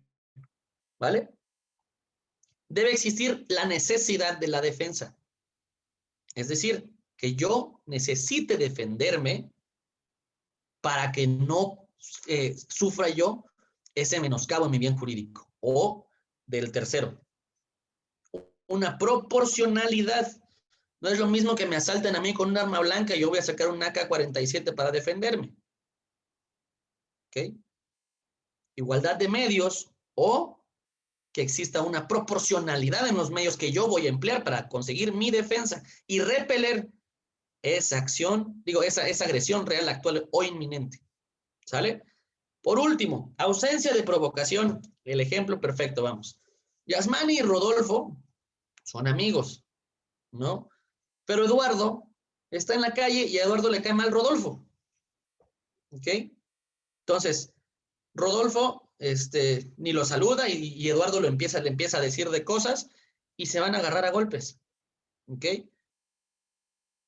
Y de repente llega un amigo de Eduardo y se mete por Rodolfo, y se mete por Eduardo y le pegan a Rodolfo. Y también se mete Yasmani y se arma la campal. El actuar del amigo de Eduardo no existe, no podría encuadrar en legítima defensa. ¿Por qué? Porque Eduardo fue provocador. ¿Ok? Y es justamente lo que estábamos comentando hace rato en las cuestiones de la riña. ¿Sale? No puede existir como tal una legítima defensa en un caso de riña. ¿Por qué? Porque la legítima defensa, de acuerdo con los elementos que estamos viendo, es para repeler una agresión, no para quedarme agarrándome a golpes ahí una hora. ¿Vale? Deme un segundo, se me está acabando la batería aquí de la computadora, ya vuelvo.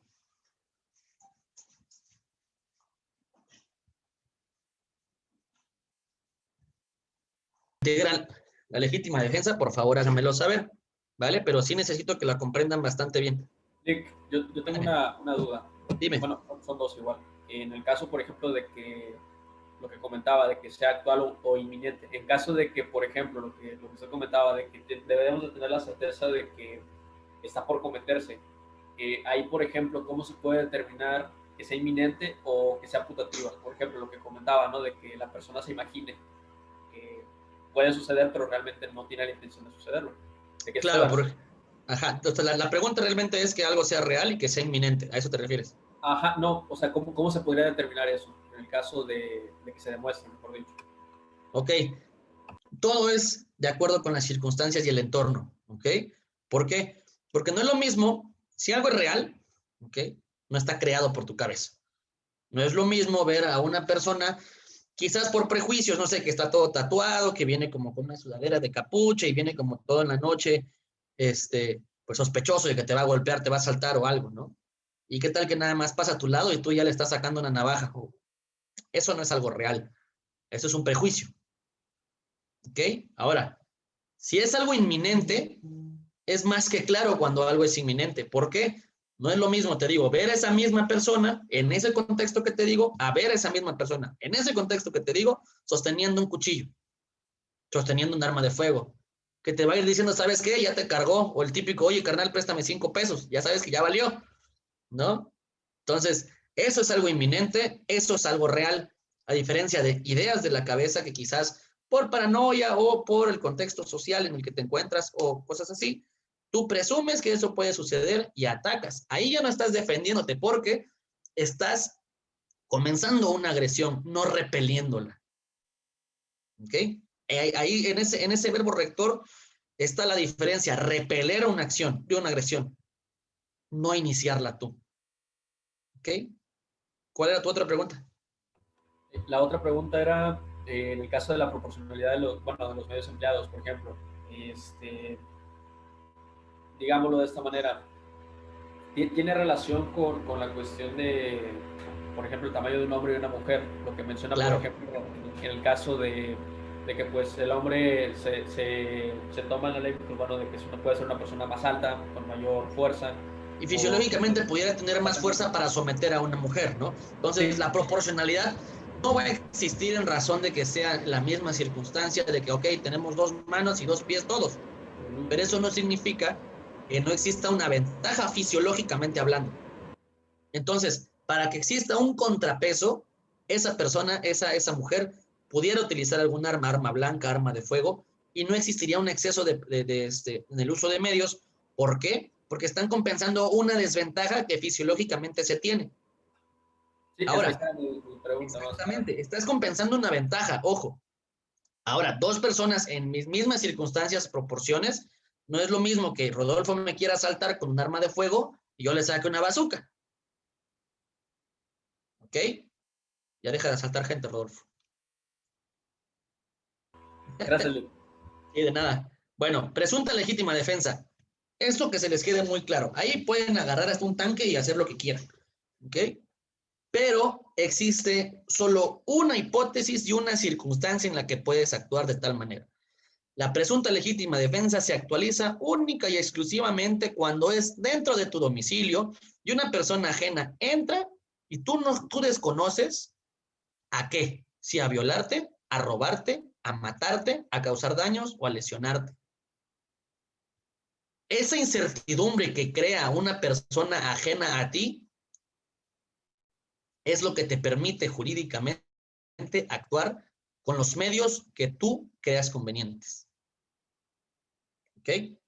Yo estoy en mi casa durmiendo, 2, 3 de la mañana, escucho un ruido, alguien entra, son 2 personas del sexo masculino que yo no conozco, que yo no dejé entrar, que yo no invité, yo puedo accionar un arma de fuego o 20 si te las tengo, y no hay ningún problema en que yo prive de la vida, en que yo lesione, en que yo cause algún detrimento en la esfera jurídica de esas personas que entraron sin derecho, sin consentimiento a mi hogar. ¿Por qué? Porque esto me genera una incertidumbre de yo no sé si me van a matar, a violar, a robar, a lesionarme. ¿Ok? Esa es la presunta legítima defensa. ¿Alguna pregunta hasta acá? Y en la presunta legítima defensa, aún así se pudiera utilizar la aportación de armas de fuego como lo es en algunos países como Canadá, donde entras y ya estás armado. Bueno, uno ya puede estar armado para defenderse. Pues eso ya depende de la legislación mexicana en materia de armas de fuego. O sea, si tu pregunta va encaminada a no pasa nada si yo lo mato con un arma, pues no pasa nada. Pero quizás la tenencia de un arma de uso exclusivo de Fuerzas Armadas, pues a lo mejor eso sí te puede causar un problema, ¿no? O sea, en México existe una regulación especial y bastante sistemática en materia de armas de fuego. En la letra, porque pues obviamente ya vemos que el crimen organizado tiene de todo y pues no creo que tengan su permiso para tener sus tanquetas, ¿verdad? Entonces, esa es una incongruencia a lo mejor de las cuestiones fácticas a lo que tenemos legislado, pero sí ya son temas más políticos. Sin Pero embargo, dime. aún así se tendría que cumplir como quiera con los criterios antes señalados de repeler y que sea una agresión. Ahí no. Es que, bueno, entonces solo estaría en debate porque como se sigue checando aquí en México que son muy específicos o limitados esos permisos para portar armas de fuego en el domicilio. Pero entonces si una persona... Ahí estamos confundiéndolo, porque una cosa es la aportación de arma de fuego y otra cosa es la tenencia domiciliaria. Son dos supuestos distintos. La aportación de arma de fuego es la deambulación con un arma de fuego que tú puedas tener registrado. La tenencia domiciliaria es muchísimo más fácil que la puedas obtener, porque efectivamente es para resguardar tu domicilio. Tiene sus limitaciones y tiene su regulación especial. Puedes tener cierto número de cartuchos y puedes tener cierto número de armas registradas, ¿ok? Para tenencia de domicilio. Una cosa muy diferente es, si tú tienes tu permiso de arma de fuego domiciliario, no puedes estar deambulando con el arma de fuego en la calle, porque es únicamente el permiso de autorización para tenencia en domicilio. Por eso son dos supuestos de permiso. ¿Ok? No sé si resolví tu duda. Sí, gracias. Sale, vale. Yo tengo una pregunta, Lick. Dime. Por ejemplo, en el caso de las autoridades, cuando matan a una persona porque los está atacando, por ejemplo, los estatales que te atacan y te ataca una persona y ellos disparan para protegerse, claro. Ok. Bueno, necesitamos nosotros entender que existen protocolos y si pueden buscarlos, les juro que les van a ayudar muchísimo.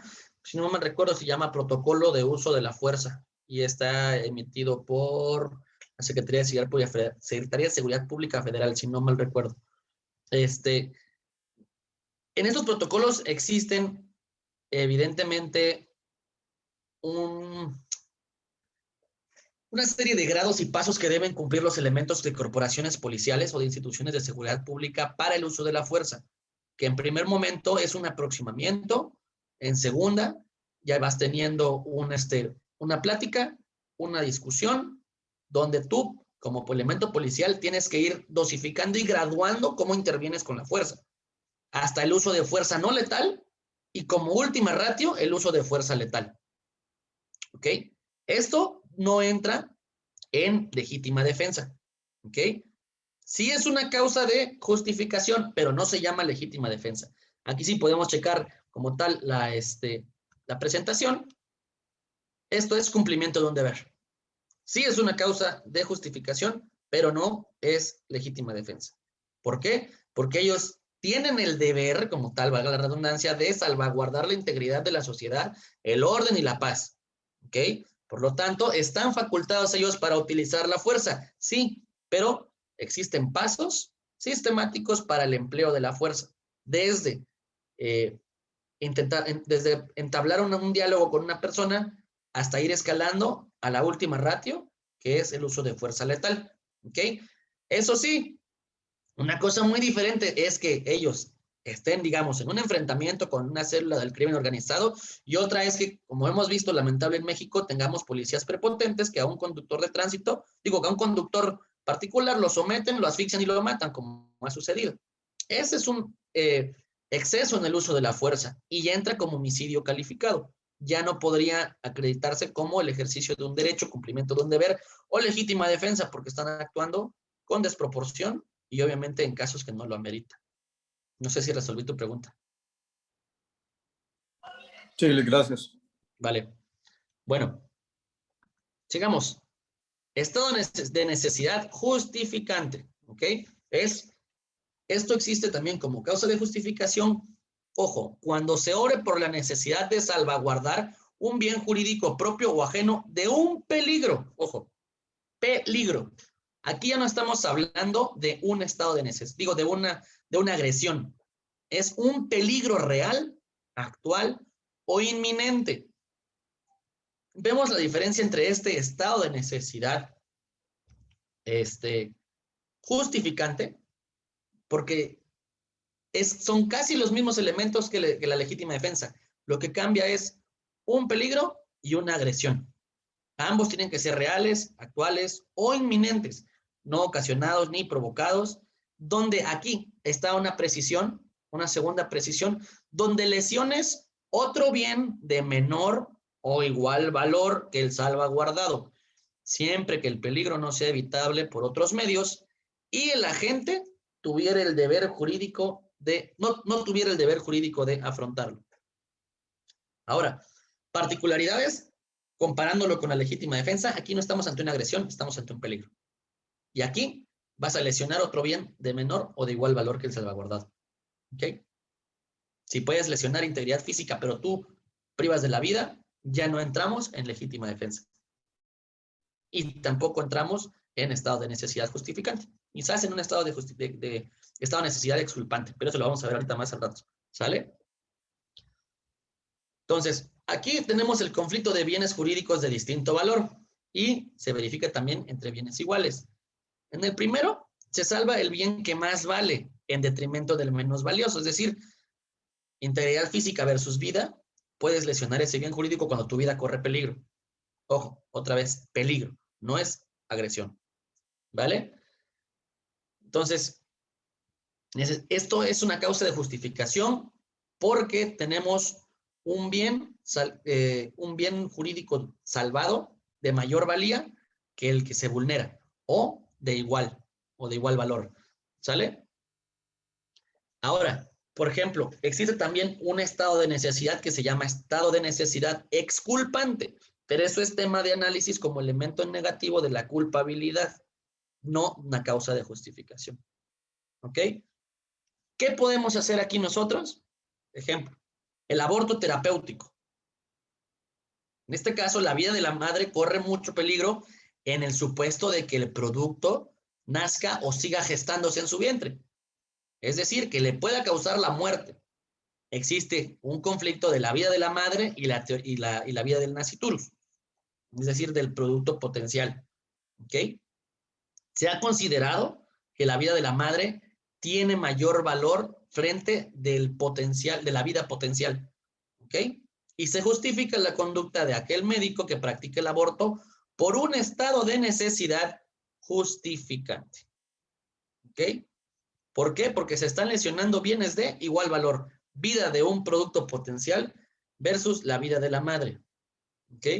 ¿Por qué se ha hecho esta ponderación de esa forma?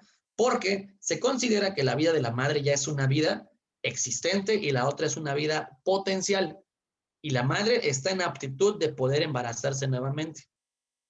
¿Ok? Por eso es que se le ha asignado mayor valor a la vida de la madre, en este caso del aborto terapéutico. ¿Ok? En este caso, para evitar como estas discusiones de tipo prácticas o doctrinales o ya cuestiones como más de temas morales, se legisló que no se aplicara la sanción cuando, en caso de no provocarse un aborto, la mujer embarazada o el producto corran peligro de muerte a juicio del médico que la asista.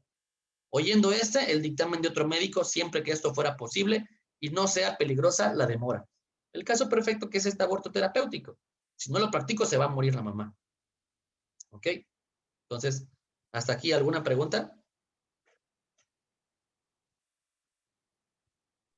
Tengo una duda. Dime. El aborto terapéutico es en estado de necesidad justificante, ¿verdad? Es correcto. Ah, ok. Gracias. De nada. Ok. Ya entendiendo entonces cuál es el estado de necesidad justificante, es que estamos ante un peligro, no ante una agresión, que no se obre de manera dolosa y que se lesione un bien de igual o menor valor. ¿Sale? Ahora, ahí podríamos dejar de fuera lo que es la proporcionalidad. Sí, porque no estás repeliendo como tal una agresión. Estás previendo un peligro. ¿Sale? Y no podemos entrar al análisis de una proporcionalidad si los bienes que estamos lesionando son de igual o menor valor. Es decir, no entramos al análisis de los medios empleados, si es a lo que te refieres, porque de todos modos el bien jurídico que se va a dañar es igual o menor valor. Obviamente, si hay un exceso, no podríamos entenderlo como un estado de necesidad justificante. Mándeme. Disculpe, ahí por ejemplo en el caso de la proporcionalidad, cuando son de igual valor, entra por ejemplo cuando en el caso de dos productos, en el caso de un embarazo, Okay. se tiene que, uno debe de morir, porque pues muchas veces ocurre. Sí. Y ahí entra ya por ejemplo en ese caso de que es de las equivalencias, ¿no? De que es igual. Exactamente, son dos vidas potenciales. O el ejemplo también de los siameses. Cuando vienen unidos, uno tiene que morir para que el otro pueda sobrevivir. Y ahí realmente pues no es ni echarse un volado, es realmente decidir en el momento, porque de caso de que no, los dos pueden morir. ¿No? Entonces, por eso también no entramos al análisis proporcional de los medios empleados. ¿Ok? Ahora, en caso por ejemplo, de muerte cerebral, ¿no? En este caso de muerte cerebral, no significa, por ejemplo, que los demás órganos vivos se puedan donar, ¿no? A pesar de que el cerebro, que es como de los más importantes, deje de servir. También se puede plantear la necesidad, por ejemplo, de extraer el corazón, el hígado, los riñones, para salvar no solo de una vida, sino la vida de varias personas que pueden necesitar esos órganos, ¿ok?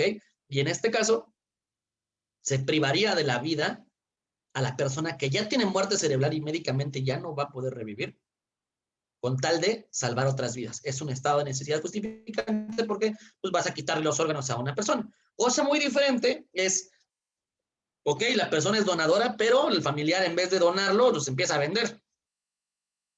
Eso ya es tráfico, o sea, configuras un delito totalmente diferente. ¿Sale? Ahora, vamos a continuar. Necesitamos entender que el peligro tiene que ser actuar o inminente, a diferencia de la legítima defensa, es cuando es una agresión. ¿Sale? Entonces, cuando podremos confirmar, o para confirmar que el peligro no es necesario que sea muy elevado el riesgo, basta nada más una perspectiva antes de que se pudiera desplegar una conducta delictiva, se confirme que cualquier persona en su sano juicio hubiera considerado que existía un peligro en ese momento. ¿Ok? No solo se justifica la acción por estado de necesidad cuando el peligro está presente, es decir, es actual, sino desde que está a punto de presentarse y puede causar la lesión al bien. Es decir, cuando es inminente. Cuando es actual, ya está el peligro presente. Cuando es inminente, potencialmente va a pasar. ¿Sale? Por ejemplo, en el caso del aborto terapéutico, no se necesita llegar hasta el momento del alumbramiento para provocar la muerte del producto. Pues se está justificando que se está provocando el aborto desde que los análisis confirman el peligro de la vida de la madre.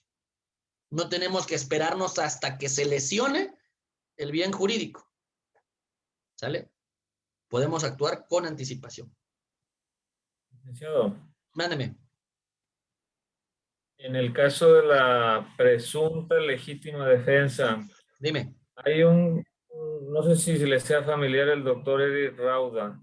No. Él publicó un video en el que hace una recreación donde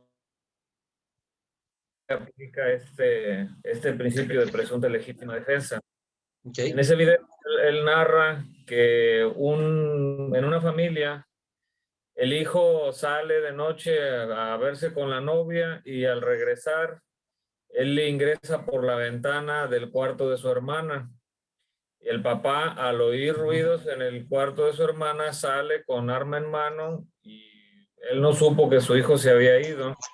Él ve una sombra y le dispara. Prende la luz y resulta que es el hijo.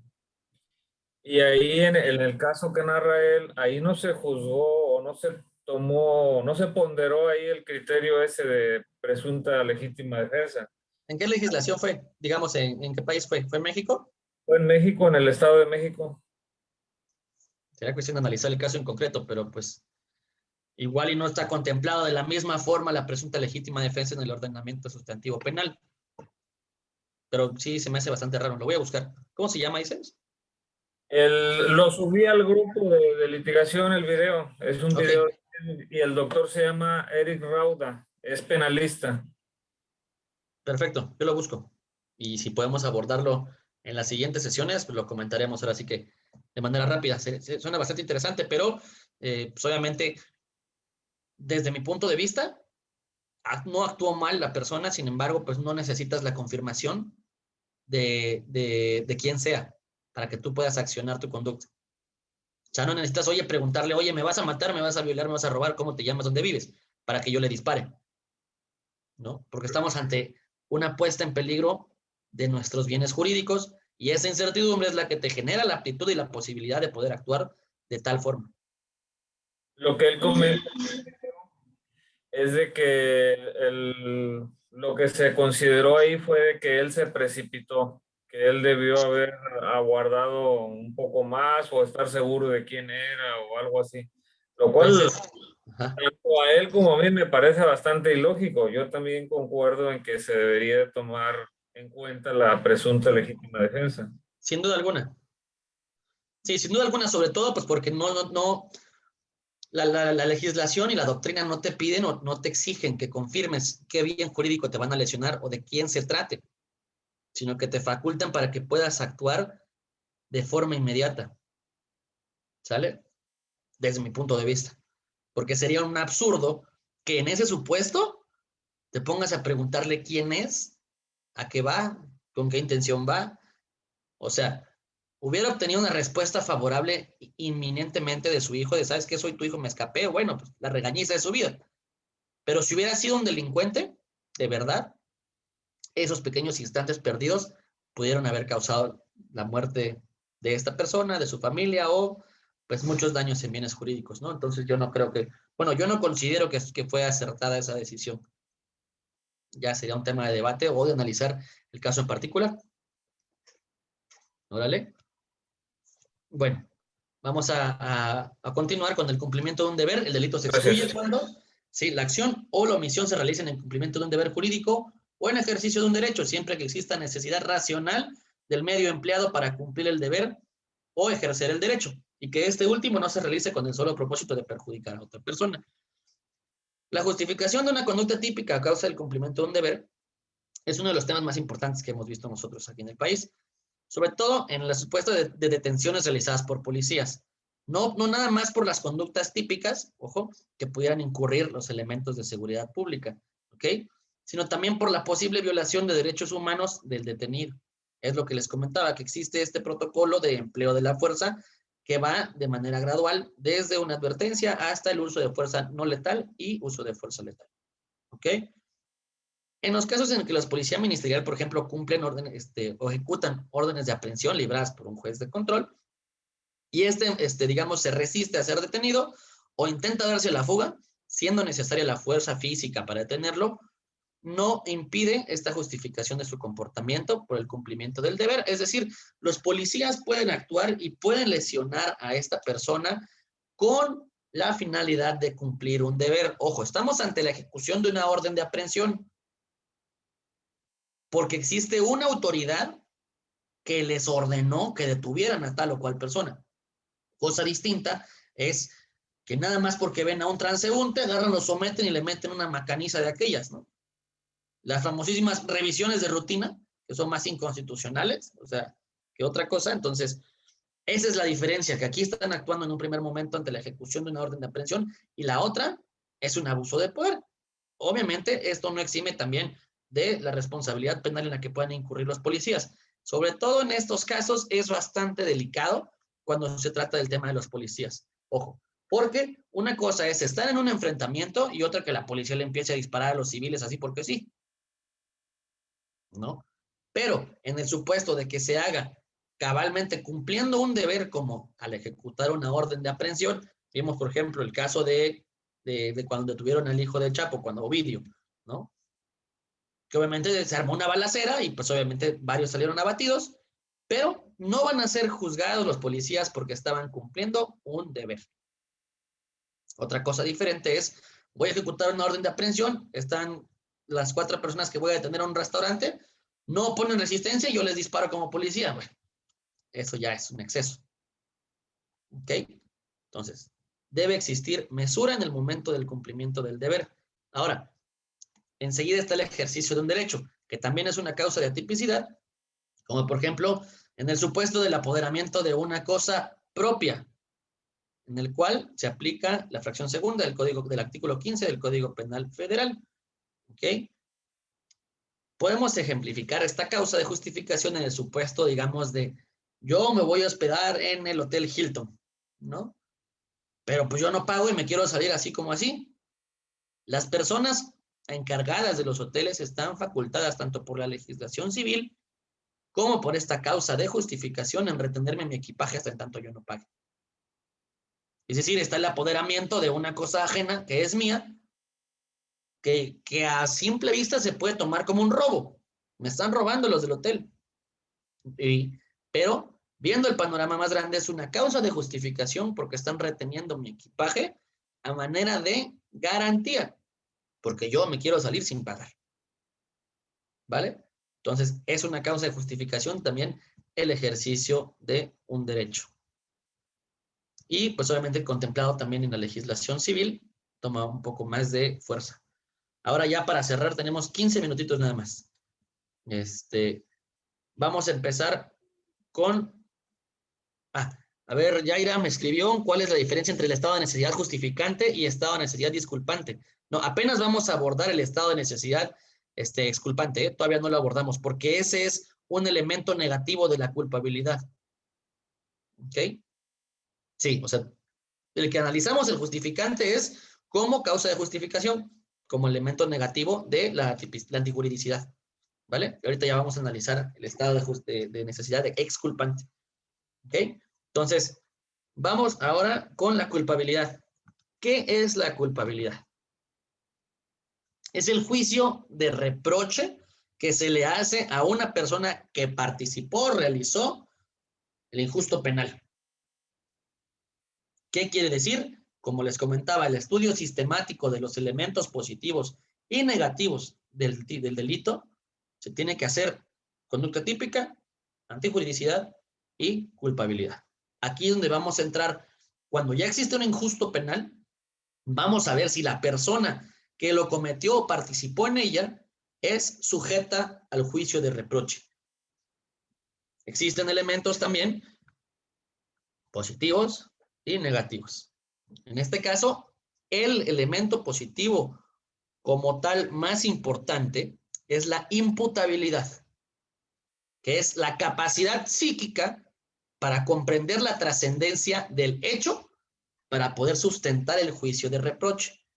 Juicio de reproche quiere decir esa evaluación que se hace a la persona activa del delito para ver si puede ser sancionable.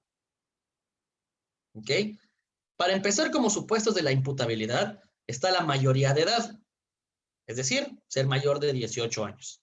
El pleno goce de las facultades mentales, ¿ok? Y en el caso de adolescentes, que son menores de edad, obviamente, y también algunos no pueden estar al 100% de sus facultades mentales o cognitivas, existe un tratamiento diferente. Aquí hablamos ya de medidas de seguridad y no de un juicio penal, ¿ok? De un juicio de reproche. Existe legislación al respecto en materia de adolescentes en cuestiones tanto procesales como sustantivas. Si pueden revisar cuando tengan la oportunidad de federal de justicia para adolescentes, se los recomiendo mucho, ¿ok? Para que vean las particularidades que existen entre el tratamiento de un adulto y un adolescente. Ahora, para que nosotros pongamos a entender también la imputabilidad, necesitamos entender la exigibilidad de otra conducta. ¿Esto qué quiere decir?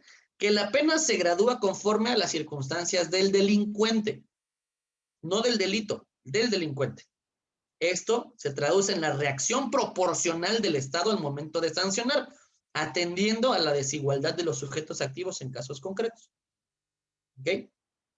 Por ejemplo, existen ciertas, pues, canonjías para personas que trabajan en comunidades rurales en cuanto a lo que se refiere a la aportación de armas de fuego, como excluyente de la culpabilidad. ¿Ok? Ellos, algunos no necesitan permiso de portación de arma de fuego por la actividad a la que desempeñan o por pertenecer a tal o cual núcleo. ¿Ok? Entonces, esa es una reacción proporcional del Estado al momento de sancionar, atendiendo a la desigualdad de los sujetos activos en casos concretos, no es siempre. ¿Vale? Ahora, ¿cuáles son las excluyentes de la culpabilidad? Ahí sí podemos ver, como tal, cuáles son. Pues debemos ver que tenemos en un primer término a la inimputabilidad y a la inexigibilidad de otra conducta. Hace rato vimos exigibilidad, ahora es inexigibilidad de otra conducta. Y aquí sí vamos a darle un poquito rápido porque ya vamos a terminar. En un primer momento, causa de inimputabilidad, minoría de edad. Una persona no puede ser imputable si no tiene más de 18 años.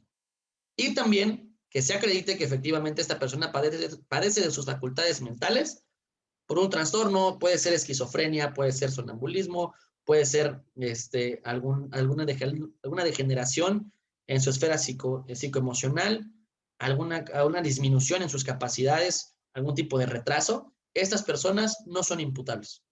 ¿Ok? Eso es para el tema del juicio de reproche. ¿Qué quiere decir que no sean imputables? Que sí existe el injusto penal, pero no van a poder ser sancionadas de igual manera que una persona normal. Por eso, la diferencia entre pena y medida de seguridad. ¿Ok? Quizás una persona inimputable no vaya al Altiplano o a Puente Grande, a alguna cárcel de máxima seguridad. Quizás una persona inimputable vaya a algún centro de internamiento psicológico. ¿No? Pero esto obviamente dirimiendo que se trata de una persona que no puede conocer el carácter de ilegal de su conducta por su tema de sus trastornos psicológicos. Ahora, ¿qué es la inexigibilidad de otra conducta? Esto ya parece trabalenguas. Bueno, para que nosotros podamos estar ante la presencia de esta inexigibilidad de otra conducta, debemos entender en qué se desglosa estas. Es decir, como el nombre lo dice, no existía para el ser humano en el momento del despliegue de su conducta, ¿ok?, otra forma diferente de actuar. Esa era la única forma de actuar cuando se cometieron los hechos. ¿Ok? En este caso, en la inexigibilidad de otra conducta, podemos nosotros tener, a ver, espérenme un segundo. Tenemos nosotros una exclusión de la culpabilidad. Si al analizar las circunstancias en que se cometió lo injusto, llegamos a la conclusión de que cualquiera habría hecho lo mismo. ¿Vale? ¿Cuáles son? El temor fundado, el estado de necesidad exculpante, el error de justificación y el error de prohibición. El error, vamos a empezar con el temor fundado. Es quien actúa con temor fundado mantiene su capacidad para comprender las implicaciones de su injusto, pero las circunstancias lo orillan a tomar la decisión de contravenir el orden jurídico, tal y como se puede desprender a varios criterios jurisprudenciales.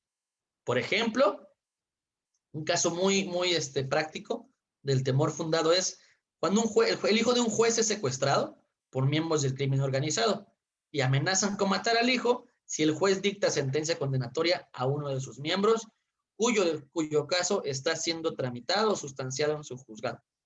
En esta situación, el juez decide dictar sentencia absolutoria.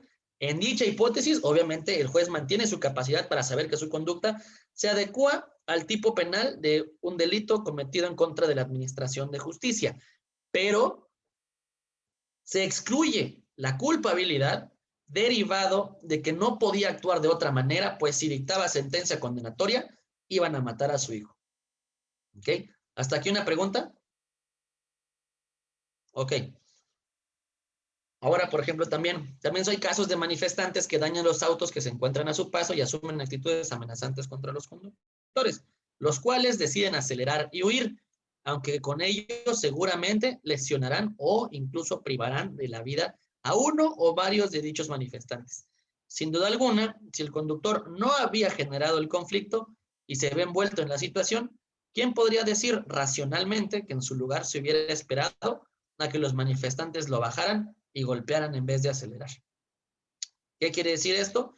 Imaginémoslo, no sé si supieron el contexto de Oaxaca hace como 15 años, 2006, donde había barricadas y había enfrentamientos de policías junto con manifestantes de unos sindicatos de profesores, y obviamente al conductor que se atravesaba lo golpeaban, lo asaltaban, le quitaban sus cosas. Entonces, si tú los arrollas ante plena barricada y te llevas a uno o a dos, es un estado del temor fundado. ¿Ok? Ahora, estado de necesidad exculpante. Por ejemplo, la doctrina recurre al supuesto del náufrago que priva de la vida a otro para quedarse con la tabla que les va a salvar la vida, para poder flotar, ya que ésta solo soporta el peso de una persona. ¿Ok? Pero la realidad también existe en algunos otros casos. Por ejemplo, el estado de necesidad exculpante, para entender qué es cuando se presenta y hay un conflicto entre dos bienes del mismo valor y solo uno de ellos puede salvarse a costa del otro. ¿Ok? Ejemplo, la señora Marcela dio a luz a siameses toracópagos. ¿Toracópagos? No sé. Permanecen pegados aquí de la parte del tórax. Es decir, los médicos consideran indispensable separarlas para sacrificar a una de ellas para dejar que la otra sobreviviera. Los padres autorizan la intervención y los resultados fueron los pronosticados. Sin embargo, la abuela denunció tanto a los padres como a los médicos por considerar que habían matado a una de sus nietas. En este supuesto, la vida de las siamesas tienen el mismo valor, pero era imposible preservar la vida de ambas. Debido a ello, tanto los padres como los médicos se encontraban en un estado de necesidad exculpante. ¿Ok? De manera que no se les puede reprochar el injusto cometido, quedando excluida la culpabilidad y por ende el delito. ¿Sale? El chiste es que aquí, en el estado de necesidad exculpante, siempre van a ser, ojo, siempre van a ser conflictos entre bienes del mismo valor. Siempre. No es una cuestión de análisis doctrinal. Pues cuando se sacrifica un bien de menor valía, ojo, de menor valía, para salvar uno de mayor valor, el hecho se justifica. Pero en el caso de las siamesas, tan injusto era privar de la vida a una como a la otra, por lo cual no se puede justificar la conducta. Solo se puede eximir a los autores del reproche. ¿Ok? Ahora, hechos reales. En Irapuato, María del Rocío se encontraba a bordo de su vehículo Volkswagen, pagando en la caseta el importe del estacionamiento, cuando sintió un sismo que le causó gran nerviosismo, el cual se acrecentó al apagarse la marca del coche. De pronto sintió el golpe de una camioneta que la empujó hasta la salida. Pasada ya la emergencia del temblor, el propietario de la pick-up Ford, Ernesto, le explicó que se vio en la necesidad de empujar su vehículo porque iba a caer un poste en la caja de su camioneta y la iba a dañar. Lamentablemente, el vehículo de María del Rocío sufrió deterioros cuyo valor era equivalente al que se hubieran ocasionado a la caja de la pick-up.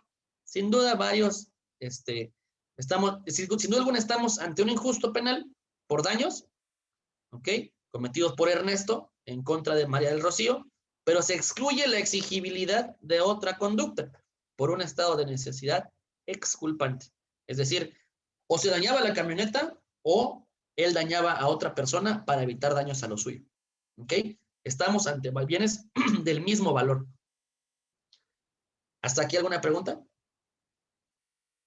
La diferencia entonces entre justificante puede ser, se sobrepone el de mayor valor, se daña uno de menor valor, estado de necesidad exculpante, son bienes del mismo valor siempre. ¿Ok?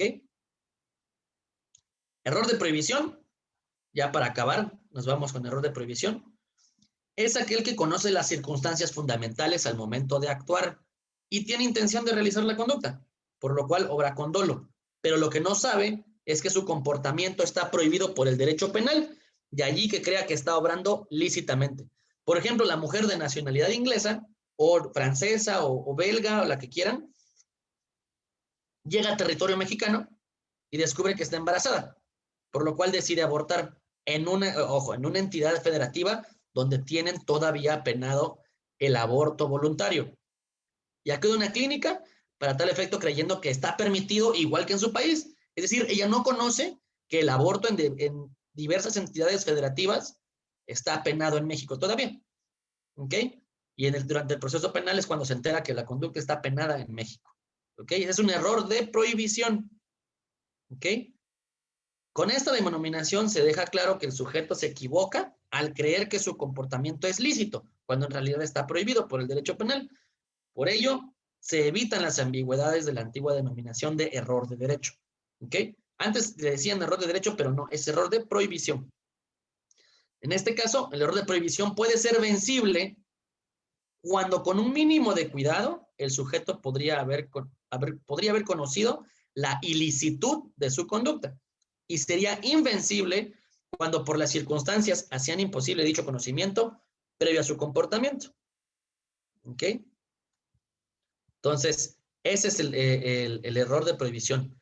Y por último, para concluir, ya me tardo 2 minutos nada más, vamos a abordar el error de justificación. Como hemos visto, el obrar doloso del autor se sustenta en el conocimiento de las circunstancias, lo cual se analiza a nivel de conducta típica.